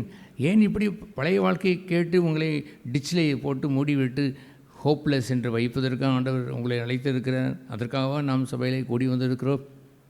Nobody is hopeless here. ஒருவராக நான் நம்பிக்கையற்றவர்கள் இல்லை. ஆகவே அவர் சொல்வார், அட்லீஸ்ட் டுடே, இன்று என்று நாளளவும் பரிசுத்த ஆவியினுடைய சத்தத்திற்கு கீழ்ப்படிங்கள். வனாந்திரத்தில் இந்த ஜனங்கள் கோபப்படுத்தினதை போல் வனாந்திரத்தில் எப்படி அவர்கள் கோபப்படுத்தினார்கள்? யார் அந்த ஜனங்கள்? அவர்கள் எகிப்தில் வரும்பொழுது சந்தோஷமாக வந்தார்கள். சங்காரக்காரன் உங்கள் வீட்டை அணுக மாட்டான் என்று சந்தோஷமாக வந்தார்கள். உங்களுக்கு எல்லாம் அந்த எகிப்தினுடைய உங்களுடைய வர வேண்டிய கூலியை எல்லாம் அந்த எகிப்திய மக்கள் அந்த பொன்னையும் வெள்ளியும் கொடுக்கும்போது வாங்கி கொள்ளுங்கள். அருமையாக அதை வாங்கி கொண்டார்கள். அவர்கள் செங்கடலை கடக்கும் பொழுது ஜாய்ஃபுல் மிரியாம் அங்கே பாட்டு பாடி வர சந்தோஷமாக இங்கே கீழ்ப்பிடிந்து வந்தார்கள். when they entered into the wilderness, வனாந்திரம் என்ற ஒரு வாழ்க்கை என்று வரும்பொழுது ஸ்டார்ட் அண்ட் மர்மரிங், குறை சொல்ல தொடங்கிவிட்டார். குடும்ப வாழ்க்கையில் அப்படித்தானே நிறைய பேர் இருக்கிறார்கள். முதலாவது நிறைய இருக்கும். வனாந்திரம், ஒரு கஷ்டம், ஒரு வேதனை, ஒரு துன்பம் என்று வர ஆரம்பித்த உடனே தே ஸ்டார்ட் அண்ட் மர்மரிங்.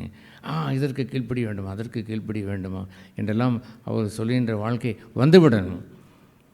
ஒரு நேரம் வந்த பொழுது God could not say I know, இப்பொழுது அறிந்திருக்கிறேன் என்று அவர்களை வைத்து சொல்ல முடியவில்லை.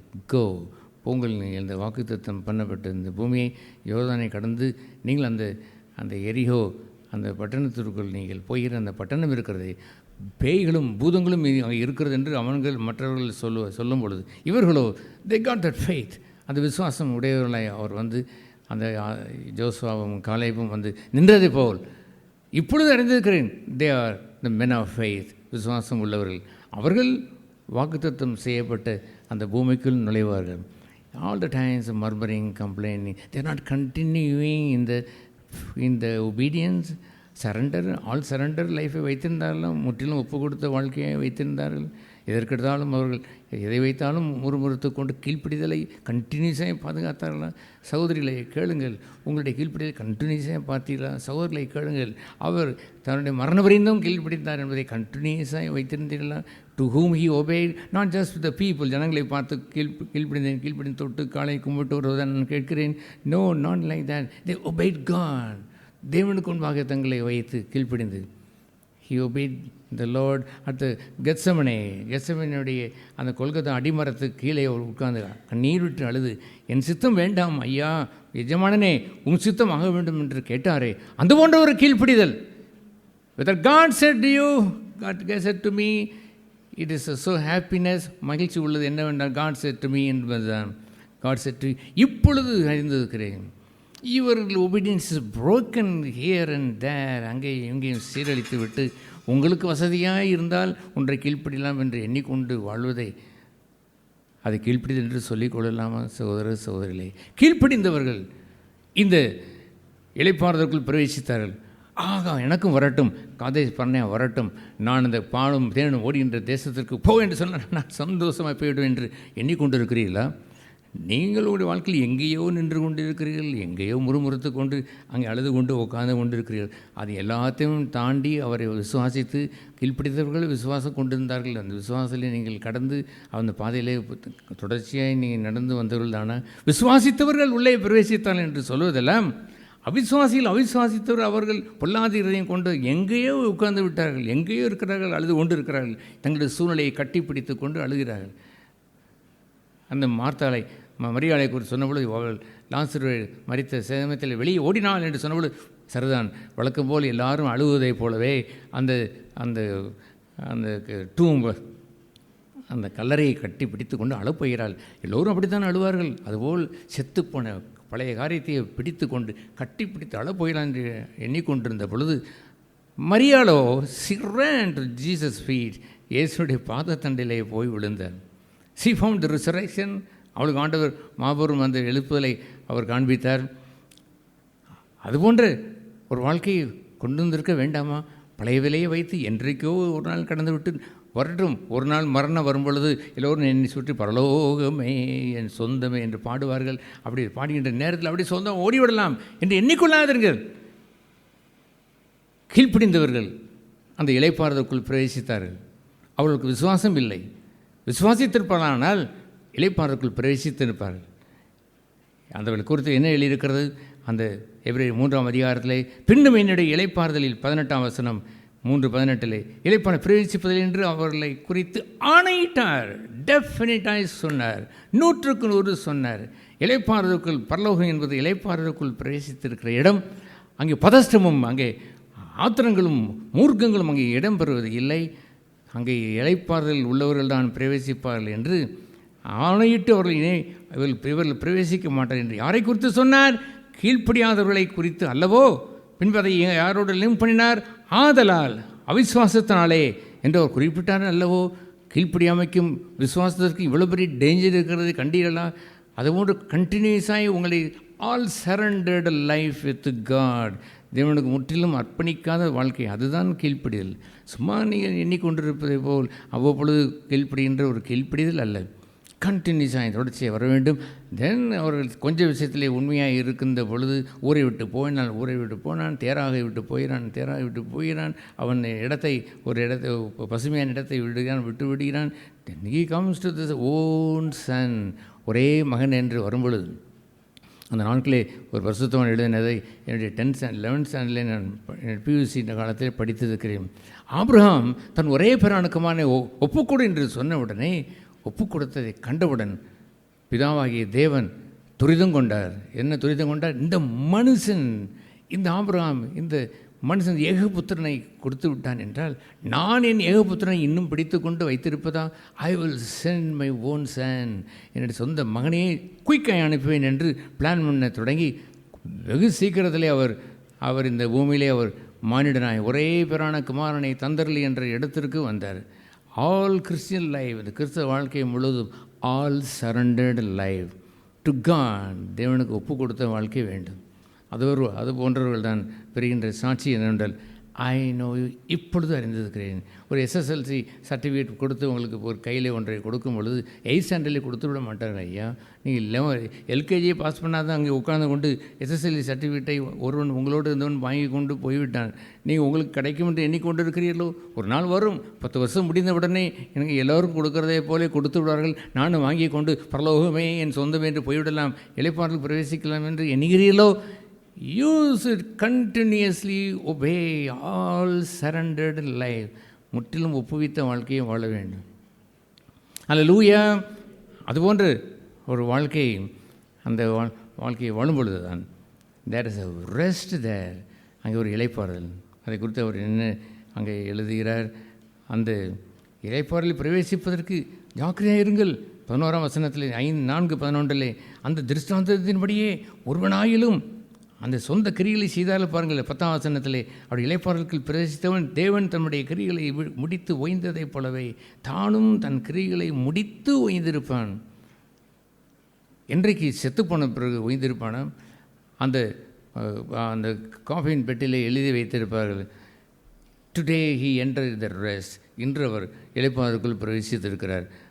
செத்த பிறகு தான் யாரை வரிசை அடுக்கி வைத்தாலும், சாராய கடைக்காரனை வைத்திருந்தாலும், அவன் கொலைகாரனை வைத்து அடுக்கி வைத்திருந்தாலும், எல்லாருக்கும் தான் அதை எழுதி வைத்துவிட்டு எவன் எழுந்து வந்து சொந்த கிரிகளை அவன் செய்ய போகிறான். எல்லாம் செய்து முடித்து விட்டான். எப்பொழுது முடித்திருக்க வேண்டும்? தன் சொந்த கிரிகளை தானாக விரும்பி செய்கின்ற தேவனுடைய சித்தத்திற்கு அர்ப்பணித்து வாழாத வாழ்க்கையை வாழ்ந்து கொண்டு சொந்த கிரிகளை இன்று முடித்து ஓய்ந்திருக்க வேண்டும். Today if you here is voice, இன்று அவருடைய சத்தம் கேட்டால் டுடே, இன்று நீங்கள் உங்களுடைய சொந்த கிரிகளை விட்டு ஓய்ந்திருக்காமல் நீங்களாம் சொந்த கிரிகளை செய்து ஆடி ஓடி செய்து வாழ்கின்ற அப்படினாலே you cannot enter into rest. வருத்தப்பட்டு பாரம் சுமக்கிறவனே என்று சொல்வதெல்லாம் அவனுடைய சொந்த கிரிகளை தான் அவன் செய்கிறான். அங்கே இவன் அங்கே இளைப்பாறலுக்கு பிரவேசினான், சுமையை சுமந்து வாழ்கிறான். ரெஸ்ட் ரூம் என்று இப்பொழுது ஆங்கில அந்த அமெரிக்கன்ஸ் எல்லாம் பாத்ரூமை ரெஸ்ட் ரூம் என்று சொல்லுவான். ஏன் தெரியுமா? ஏதோ கொஞ்சத்தை இறக்கி விட்டு வந்து விடுகிறான். அது கூட சுமக்க முடியாதாம். அதனால் போவானாம், அங்கே போய் கொஞ்சம் ரெஸ்ட் எடுத்து விட்டு எல்லாம் முடித்து விட்டு வருகிறான். இவனோ சொந்த கிரிகளை தலையிலே தூக்கி சுமந்து கொண்டு வருகிறான். சொந்த கிரிகளை அப்படி இந்த ரெஸ்ட் ரூம்னு சொல்லியதை போல் பாத்ரூமை போல் பார்த்துருக்க வேண்டும். ஃப்ளஷ் பண்ணி அதை கீழே தள்ளியிருக்க வேண்டும். நாட் மை ஓன் வில், என் சொந்த சித்தம் இல்லை. கீழ்ப்படியாதவன் சொந்த சித்தம் செய்வான். தன் சொந்த கிரிகளை விட்டு அவர்கள் ஓய்ந்திருக்காதபடினாலே அவர்கள் எங்கே பிரவேசிக்க முடியவில்லை? ரெஸ்ட், இளைப்பாறுதலுக்குள் பிரவேசிக்க முடியவில்லை. ஓப்பன் தி ஹார்ட், இருதயத்தை திறந்து பாருங்கள். There is a lot of storms there. ஏராளமான புயல் அங்கே வீசி கொண்டிருக்கிறது. தேர் லாட் ஆஃப் அண்ட்ரஸ் தேர். சொந்த கிரிகளை வைத்து இதை செய்திருக்கலாம், அதை இப்படி ஒரு தந்திரம் செய்து இதை மடக்கி விடலாம், இதை ஒடித்து விடலாம், இதை நாம் அப்படியே செய்வோம் என்றெல்லாம் செய்து கொண்டிருக்கிறவர்கள் எப்படி ஓய்ந்திருப்பார்கள்? சொந்த கிரிகளை விட்டு ஓய்ந்தார்களா? இல்லை. ஏன் இல்லை? they don't have faith in God. தேவனிடத்தில் விசுவாசம் இல்லை. ஏன் விசுவாசம் இல்லை?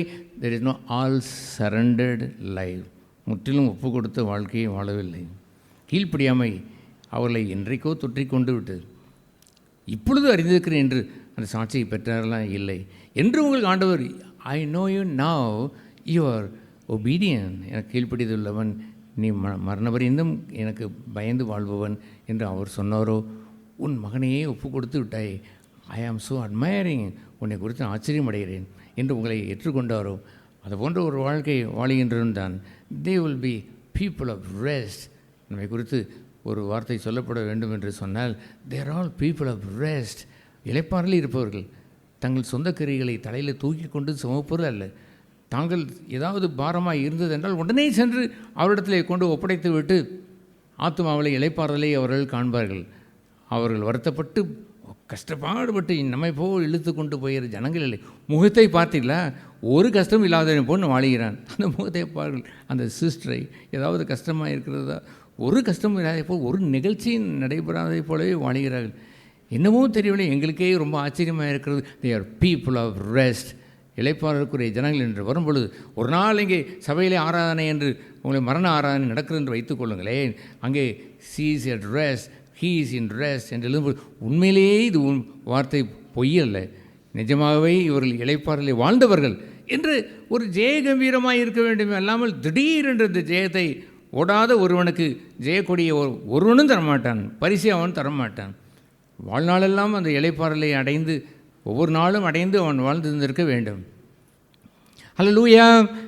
அதுபோன்று தேவனுக்கு கமிட்மெண்ட் பண்ணுவதற்கு என்று வராததுக்கு காரணம் என்னவென்றால், ஐ வாண்ட் டு டெல் யூ, சொல்கிறேன், they don't know God. தேவனை அறியவில்லை. they don't think that I have no God. எனக்கு தேவன் இல்லை என்பதை கூட பார்ப்பதும் இல்லை. என்னமோ கீழ்ப்படி இழைப்பார், என்னமோ பேசினா, ஏதோ செய்தி கேட்டது, ஏதோ பரவாயில்லை, நல்ல செய்தி என்று கேட்பதற்காக நான் பேசி கொண்டு இருக்கிறேன். I tell you then if you don't know God, தேவன் அறியவில்லை என்றால், இதே போல் இன்னும் ரிஃபைண்டாக அற்புதமாய் நான் பேசினால் கூட யூ வில் நெவர் அண்டர்ஸ்டாண்ட் தேன், ஒரு காலம் புரிந்து கொள்ள மாட்டீர்கள். அந்த ஒரு நாள் பவுல் போய்கொண்டிருந்த பொழுது அத்தேனா பட்டணத்தார் அந்த ஏதேன் அந்த நகரத்திற்குள் உள்ளே பிரவேசித்த பொழுது அங்கே குறித்த ஜனங்களை குறித்து இவ்வாறு எழுதியிருக்கிறான், அறியப்படாத தேவன், they don't know God, unknown God என்று அங்கே எழுதி வைத்து ஒரு செய்தியை சொல்வார். அந்த செய்தியை உங்களுக்கு யாராவது தேவன் அறியாதவர்களாக இருந்தால் கவனமாய் படித்து அவரை அறிந்து கொள்ள வேண்டும். என்ன பியூட்டிஃபுல்லாக அதை எழுதுவார். அந்த அப்போஸ்தலர் நடவடிக்கைகள் 17ஆம் அதிகாரத்திலே அவர் அத்தேனே பட்டணத்திற்கு போகிற சுற்றி பார்த்துவிட்டு வருவார். அந்த நேரத்தில் அவர் கவனித்து பார்த்தது என்னவென்றால், அங்கே ஒரு பீடம் இருந்தது, அங்கே அறியப்படாத தேவனுக்கு என்று எழுதியிருந்தது. ஆங்கிலத்தில் அதை ரொம்ப கேபிட்டல் லெட்டரில் டு த அன்னோன் காட் என்ற அந்த 23ஆம் வசனத்தை எழுதி அப்போஸ்தலர் 17:23 அறியப்படாத தேவன் என்று அங்கே எழுதப்பட்ட பீடம். உங்களுடைய வாழ்க்கையில் ஒரு பீடம் இருக்கிறது சகோதர சகோதரிகளே. இவன் அன்னோன் காட், அவனுக்கு தேவன் யார் என்று அவன் அறிந்ததில்லை. என்ன சொன்னான்? நாங்கள் தான் ஆராதிக்கிறோமே, சபைக்கு போய் யார் சொன்னது? இயேசு கிறிஸ்து இரட்சகர் என்று எங்களுக்கு தெரியும், சர்வவல்ல தேவன் ஒரு இருக்கிறார் என்று தெரியும் என்று சொல்லாதீர்கள். கீழே என்ன எழுதியிருக்கிறது தெரியுமா? அந்த பலிபீடத்துக்கு விளக்கமும் எழுதியிருக்கிறது. அதை என்ன பவுல் விளங்கி சொல்கிறார்? நீங்கள் அறியாமல் ஆராதிக்கிற அவரையே நான் உங்களுக்கு அறிவிக்கிறேன். என்ன வேடிக்கையை பாருங்கள். இவர்கள் அறியாமலேயே கூட ஆராதிப்பார்களாம் இந்த அன்னோன் காட். அறியாத தேவனை அவருக்கு தேவனும் அறியவில்லை. ஆனால் அந்த அறியாத தேவனையும் இவர்கள் ஆராதிப்பதை போல் ஆராதித்ததெல்லாம் அறியாமலேயே தான் ஆராதித்து கொண்டிருக்கிறார். It's a pathetic thing. ஒரு கேவலமான, ஒரு வருத்தமான, ஒரு சோகமான ஒரு வாழ்க்கை இல்லையா? உங்களை குறித்து இப்படி உங்களுடைய பீடத்திலே, உங்களுடைய வாழ்க்கை பீடத்தில் இப்படி எழுதப்பட்டிருந்தால் எப்படி இருக்கும்? This man is unknown to God. அவன் தேவனால் அறியப்படாதவன். இவன் ஆராதிக்கிறானே அத்தனையும் தெய்வத்தை அறிந்து ஆராதிக்கவில்லை. That is a failure of your Christian life. உங்களுடைய கிறிஸ்தவ வாழ்க்கையே வீணாகி போனது. உங்களை ரட்சித்தேன் என்று சொல்லுகிற தன் உயிரையே கொடுத்து ரட்சித்தாரே, அந்த ரட்சிப்பே கூட வீணாகி போனதை போல் மாறுவது சரிதானா? If you live without knowing God, then அறியாத வழி என்ற ஒரு வாழ்க்கை என்று டிக்ளேர் ஆகும் பொழுது is a thoroughly 100% utterly a failure of a Christian life. I don't want that. You want that? உங்களுக்கு அது வேண்டுமா? அந்த அறியாமல் இருக்கிறபடினால்தான் you cannot believe your God. தேவனை விசுவாசிக்கிறவன் அவர் உண்டென்றும் தன்னை தேடியவர்களுக்கு பலனளிக்கிறார் என்றும் அவன் அறிந்திருக்கிறான். ஆகவே நீங்கள் அவரை உண்டென்று எங்கே அறிந்தீர்கள்? அவரை விட்டுத்தான் வழி விலகி போய் தொடர்ச்சியாக அவர் சொன்ன காரியங்களுக்கெல்லாம் கீழ்ப்படிவதில்லையே. வேதம் உங்களுக்கு இனிமையான தேனை போல், அது தேனின் கூட்டில் ஒளிகின்ற மதுரத்தை போல் இருக்கிறதா? பொன்னை போல், பசும் பொன்னை போல் வெளியேற பெற்றது என்று கருதினது உண்டா? அப்படியெல்லாம் இருந்திருந்தால் நீங்கள் வைத்திருப்பீர்கள், அதற்கு கீழ்ப்படிந்திருப்பீர்கள். அவர் அறியாத படினாலே how they are unknown to God என்பதை சொல்கிறாரே பாருங்கள். எப்படி அதை கீழே அவர் சொல்லுவார் பாருங்கள். 24 அடுத்த வசனத்தில், உலகத்தையும் அதில் உள்ள யாவற்றையும் உண்டாக்கின தேவனானவர் வானத்திற்கும் பூமிக்கும் ஆண்டவராக இருக்கிறபடி என்று விசுவாசித்தீர்களா? அவரை சகலத்தையும் உண்டாக்கினவர். அங்கே நாம் எபிரேயிலே வாசித்ததை போல் உலகத் தோற்றத்திற்கு முள்ளே எல்லா கிரியைகளையும் அவர் முடித்து வைத்து விட்டார். எல்லாம் எனக்காக முடித்திருக்கார், எனக்காக யாவும் செய்து முடிப்பார் என்றது இப்பொழுது இருக்கலாம். முடித்திருந்தார் என்று இருந்த ஒரு விசுவாசம் உங்களுக்கு உண்டா? It is written by God. தேவனால் எழுதப்பட்ட ஒன்று தான். எல்லாம் சகலமும் அவரால் உண்டானது என்று எண்ணினவன் தான் சரண்டர் பண்ணுவான். All surrender. முன்பாக விழுந்து உரியின பட்டயத்தோடு நிற்கிற தேவனாய கத்தரை பார்க்கும்பொழுது பொத்தென்று செத்தவனை போல் விழுகிறான். ஆண்டவரை பத்மதேவிலை அங்கே பார்க்கும் பொழுது செத்தவனை போல் விழுகிறானே, அதுபோன்று ஆட்டோமேட்டிக்காக அந்த நேரத்தில் விழுந்தால் போதுமா? திடீரென்று ஆண்டவரையும் வருகிறான் விழுந்தால் வந்தாலுமே கூட எத்தனை பேர் செத்தவர் போல் விழுவார் என்று உங்களுக்கு சொல்லட்டுமா? காலமெல்லாம் அவருக்கு கீழ்ப்படிந்தவன் விழுவான். மற்றவர்கள் ஹூ இஸ் திஸ் மேன்? என்ன இவருக்கு போய் என்ன தலையெல்லாம் வெள்ளை முடியாக வைத்து கொண்டு வந்தாங்க, இவனுக்கு போய் இந்த பிரதர் விழுகிறார், அந்த சிஸ்டர் விழுகிறார்கள் என்று கேட்பார்கள். அல்லாமல் அது ஒன்றும் திடீரென்று மாறுகின்ற காரியம் அல்ல சகோதர சகோதரிகளே.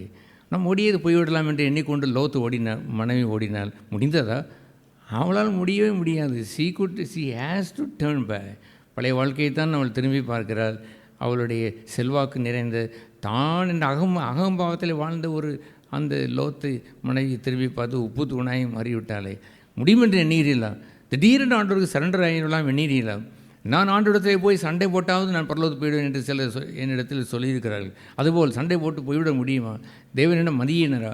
அங்கே என்ன மீண்டும் ஒரு பழைய ஆதாமை வைத்துக்கொண்டு அவர் வாழ்க்கையை நடத்தப் போகிறாரா? ஒரு காலமே இல்லை. ஆணையிட்டு சொல்வார், I will not make them to enter in the rest. நான் திட்டவட்டமாய் சொன்னேன், I will not allow them. What a joy it is. When I go to the heaven, பரலோகத்துக்கு நான் போகும்பொழுது, people are all the restful people with God. அத்தனை பேரும் தேவனிடத்தில் இளைப்பாறுதல் கண்ட சகோதர சகோதரி தேவதூதர்களை போல் எல்லாம் இருக்கும்பொழுது ஆடி பாடி ஒரு பரிசுத்த பவனி சென்று அங்கே வாழ்கின்ற ஒரு வாழ்க்கை இருக்கிறதே சொர்க்கம். அந்த சொர்க்கம் லோகம் உடைய மேன்மை என்ன தெரியுமா? People are all in rest. ஒருவரோட ஒரு சிலர் பழகக்கூட முடிவதில்லை. ஏனென்று தெரியுமா? Unrest there. அவிசுவாசம் உள்ளே இருக்கிறது. அவரிடத்தில் ஒரு ஃப்ரீனஸ் அங்கே இருப்பதில்லை. வருத்தப்பட்டு பாரத்தை சுமந்து கொண்டு சொந்த கிரிகளை செய்து கொண்டு வளைகிற மக்கள் மத்தியில் வாழ்வது எப்படி? பரலோகத்தை போல் வாழ்கின்ற ஒரு ஜனமாய் ஒரு சபை இருப்பது எப்படி என்பதை யோசித்து பாருங்கள். நான் போகின்ற ஒரு தேசம், அவருக்காக காத்திருக்கிற, அவர் எனக்காக வைத்திருக்கிற ஒரு தேசம் என்னவென்று சொன்னால், ஹீ ப்ரிப்பேர்ட். அதை ஒரு ஸ்தலத்தை எனக்கு ஆயத்தம் பண்ணி, people are all in rest. முழுவதும் இளைப்பாறுதலை பெற்றவர்கள். இவனோ அவனோ தப்பித்தவரை கூட வந்துவிட மாட்டான். ஆணையிட்டவர்களில் நிறுத்தி வைத்து விட்டார். அதுபோன்று ஆல் சரண்டர்டு லைஃபுக்கு வரும்பொழுது முக்கிய காரணம் என்னவென்றால், தே டோன்ட் நோ காட். தேவனை அறியவில்லை. ஆராதனைக்கு போகிறாங்க, ரட்சிக்கப்பட்டோம் என்று சொல்வார்கள். ஆனாலும் கூட அறியாத தேவனைத்தான் அறியாமலே ஆராதனை செய்தார்கள். அப்படி அவர்கள் மெய்யான ஆராதனை செய்வர்கள் இருந்திருப்பார் என்று சொன்னால், கையிலினால் கட்டப்பட்ட கோயிலில் அவர் வாசம் பண்ணிக்கிறதில்லை. நாமவே ஒரு கோயிலை வைத்து கொண்டு எனக்கென்று பிடித்தமான ஒரு கோயிலை கண்டுபிடித்து போய் உட்கார்ந்து கொண்டேன் என்பது அல்ல.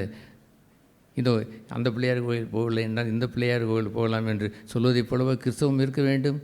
அவர் எல்லோரும் எவரோனுக்கு செல்வார் என்றால், மோரியா மலைக்கு செல்வார் என்றால், மலைக்கு செல்லும் பொழுது, I was glad, very glad when they said to me, let us go to the house of the Lord today.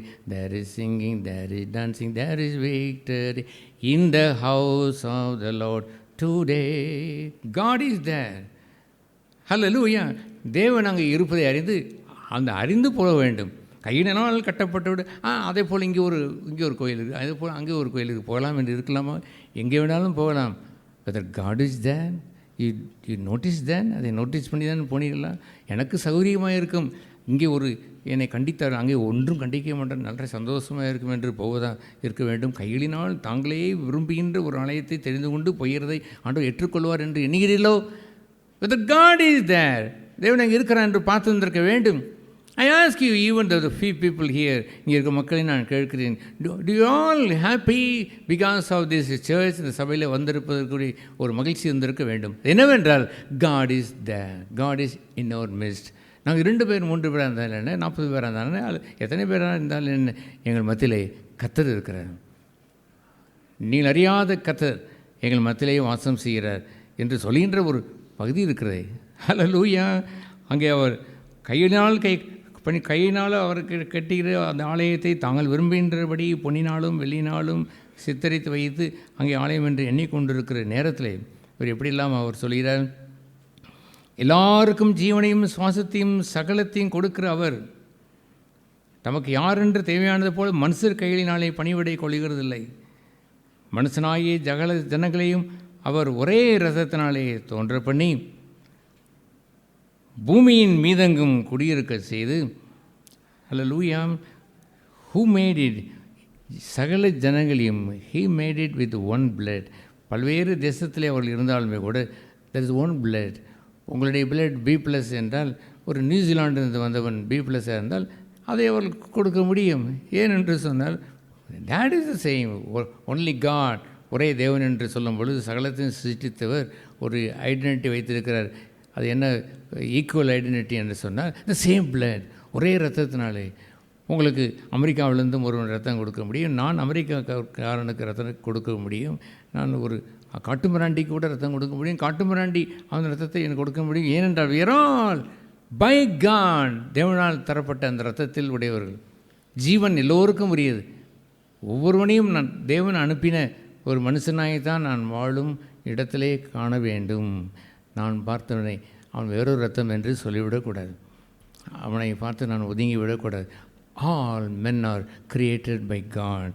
தேவன் அந்த அவரால் தோன்ற பண்ணி பூமியின் மீதெங்கும் குடியிருக்க செய்து, அவர்தான் எல்லோரையும் பூமியின் மீதம் குடியிருக்க செய்தார். முன் தீர்மானிக்கப்பட்ட காலங்களை நியமனம் செய்தார். எந்தெந்த காலங்களில் எவர்கள் வைக்கப்பட வேண்டும் என்பதை தீர்மானித்தார். மோசேயுடைய காலம் வேறு, ஜாசுவா அவருடைய காலங்கள் வேறு வருகின்ற அத்தனை பேருடைய காலங்கள் வேறையா. காலங்கள் நிறைவேறி காலங்கள் எல்லாம் நிர்ணயம் செய்தவர் கர்த்தர் தானே. என்னுடைய காலங்கள் என்று ஒன்று நிர்ணயம் பண்ணப்பட்டது என்று அறிந்திடலாம். உங்களுடைய காலம், your times are in his hand. என்னுடைய காலங்கள் கொடுக்கப்பட்டிருக்கிறதை அந்த காலங்கள் அப்படி நான் வாழ்கிறேன் என்ற உணர்வு இருந்திருக்க வேண்டாமா? That is knowing God. தேவன் அறிகிற அறிவு என்று அதை அவர் சொல்லுவார். அவர் குடியிருப்பின் எல்லைகளையும் குறித்து வைத்திருக்கிறார். எங்கே அவன் வாழ வேண்டும் என்பதையும் அவர் குறித்து வைத்திருக்கிறார். There is a boundary. God has himself put that boundary. அவரே அதை எல்லாவற்றையும் முன்குறித்து வைத்திருக்கிறார். ஏன் தெரியுமா? இது அத்தனையும் நீங்கள் தேவனை அறிந்திருந்தால் நீங்கள் அறிந்திருப்பீர்கள். நீங்கள் எல்லாவற்றையும் சகலத்தையும் அவர் தான் செய்தார். எப்படியெல்லாம் செய்தார்? இந்த 26ஆம் வசனத்தை வைத்தே சொல்லுங்களேன். இப்படி செய்தார். சகல ஜனங்களையும் தோன்ற பண்ணினவர் அவர். இரண்டாவது என்ன? பூமி எங்கும் குடியிருக்க செய்தவர் அவர். அதில் நீங்களும் எங்கே குடியிருக்க செய்தார் என்று அறிந்திருக்கிறீர்கள். முன் தீர்மானிக்கப்பட்ட காலத்தின்படியே தான் எல்லாம் நடக்கிறது என்று உணர்ந்தவர்கள் அவர்கள். பிறகு என்ன? குடியிருப்பின் எல்லைகளையும் அவன் வாழ வேண்டிய அந்த வாழ்க்கையை அவன் தச்சனாக இருக்க வேண்டுமா, அல்லது கொல்லனாக இருக்க வேண்டுமா, அல்லது ஆஃபீஸராக இருக்க வேண்டுமா? It is God. தேவன் தான் அந்த குடியிருப்பினுடைய எல்லைகளையெல்லாம் குறித்து வைத்திருக்கிறார். எங்கள் அப்பன் இருக்கிறானே, படிக்காமல் வைத்து விட்டு நான் இந்த வேலை செய்கிறேன் என்று சொல்ல மாட்டான். அவனவனுக்குரிய அந்த குறிப்பிட்ட எல்லையில் மகிழ்ந்திருப்பான். இயேசு கிறிஸ்துவை குறித்து ஒரு கேவலமான ஒரு பெயர் இருந்தது. என்ன பெயர் தெரியுமா? இவன் தச்சனுடைய மகன். அப்படி ஒரு கேவலமான பெயரை வைத்திருந்தார்கள். இப்போ ஜீசஸ் அவர் நசரேயனாக இயேசு ஆனவர். ஹி பிலாங் டு நாசரேத் என்ற ஊரை அவர் சொல்லி ஹி பிலாங் டு தட். அந்த தச்சனுடைய அந்த பகுதியை என்றைக்காவது குறைத்து வைத்து அவர் வாழ்ந்தாராம். தன் பிதாவுக்கு அவர் காலமெல்லாம் அடங்கியிருந்தார். தன்னுடைய இழிவான வாழ்க்கையை வைத்து கொண்டு குடியிருப்பின் நிலை குறித்து சந்தேகப்படவே இல்லை. He was so happy with that. You are the happy. நான் இன்னொருவருடைய அவருடைய அந்த அந்த குறியிடப்பட்ட அந்த அந்த குடியிருப்பை நான் கண்டு I am also happy. Oh God has blessed you as an engineer. God has blessed you as ஒரு doctor. God has blessed you with a beautiful house. I am living in a rented house. நான் வாடகை வீட்டில் இருந்தாலும் when somebody is living in a beautiful built house, I am so glad. God has made him to dwell there. அவனை அங்கே வைத்திருக்கிறார் என்று சொல்கின்ற ஒரு இடம். இதெல்லாம் யார் கொண்டிருப்பார்கள் என்று தெரியுமா? The one who know God. தேவனை அறிந்தவன் கொண்டிருப்பான். இதெல்லாம் அறிந்திருந்தால், தேவனை அறிந்தவர்கள் என்று நீங்கள் ஆன பிறகு you will seek God. தேவனை தேட நேரம் வரும். நான் கர்த்தரை தேடினேன், அவரை கண்டடைந்தேன் என்று சொல்வதை போல், நான் எடுக்கமான நேரத்திலெல்லாம் கூப்பிட்ட நேரத்திலெல்லாம் எனக்கு உதவி செய்தார் என்று சொல்கின்ற நேரம் ஒன்று வரும் பொழுது, when you seek God, தேவனை அறியும் கூப்பிடும் பொழுது தடவியாயிலும் அவரை கண்டுபிடித்து விடலாம். God is so closer. கூடவே இருப்பார். they know God. தேவனை அறிந்திருப்பார்கள். அவர் அறியாமல் ஒன்றும் நடப்பதில்லை. காலங்களுக்கு புறம்பாயும் ஒன்றும் நடப்பதில்லை. குடியிருப்பின் எல்லைக்கு வெளியே ஒன்றும் நடப்பதில்லை. சகலத்தையும் அவர் இங்கேயே தீர்மானித்ததன்படியே உள்ளே பூமியிலே அவங்க வைத்திருக்கிறார் என்று அறிந்தவர்கள் they will be so happy. சாரால் ஒரு நாளும் பயந்து போய் இந்த மனுஷனுக்கு போய் வாழ்க்கைப்பட்டேன் என்று அவள் எண்ணவும் மாட்டார். இட் இஸ் காட் மேட் தேன். தேவன் அதை வைத்து அறிந்திருந்தார் என்று எண்ணி தேவனை அறிந்தவர்கள் உணரும் பொழுது, அவருடைய மகத்துவத்தை உணரும் பொழுது என்ன எழுதியிருக்கிறது? அடுத்து வாசிக்கிறோம். கர்த்தராகிய தம்மை அவர்கள் தடவியாயிலும் கண்டுபிடிக்கத்தக்கதாக தம்மை தேடும்படிக்கும் அப்படி செய்தார். அவரை தேடி கண்டுபிடிக்கும்படியும் அப்படி செய்தார். நீங்கள் அப்படி தேடி கண்டுபிடித்தீர்களா? நீங்கள் தேவனின் ஒருவர் சொன்னார், நான் 10 நாள் ஃபாஸ்டிங் என்று சொன்னார். என்னவென்று கேட்டால், 10 நாள், ஒரு வாரம் ஃபாஸ்டிங் என்று சொல்கிறார். ஏன்னா I want to seek God, I want to find him, அப்படி இப்படி என்று சொன்ன பொழுது I am so sorry about that. நான் மிகவும் வருந்தினேன். அவரை தேடுகின்ற நேரத்தில் என்ன தேட வேண்டும்? அந்த நேரத்தில் தடவையாயிலும் என்ன செய்ய விடலாம்? தொட்டு விடலாமே. இவன் தன்னுடைய முழு வாழ்க்கையும் அர்ப்பணம் என்ற ஒரு இடத்துல அவன் வைத்து அவன் வாழாதபடி, தேவனை அறியாதபடி வாழ்ந்து கொண்டு இப்படி 10 நாள் உபவாசம் தானே, 40 நாள் உபவாசம் தானே, கர்த்தர் வருவாரோ? உபவாசித்து விட்டான் என்ன செய்வது, வருவோம் என்று ஒரு நிர்பந்தத்தில் அவர் இருப்பார். சத்தியம் ஐயா, சத்தியத்தை விட்டு மீறி அவரே ஒரு நாளும் அவர் செய்துவிட மாட்டார்.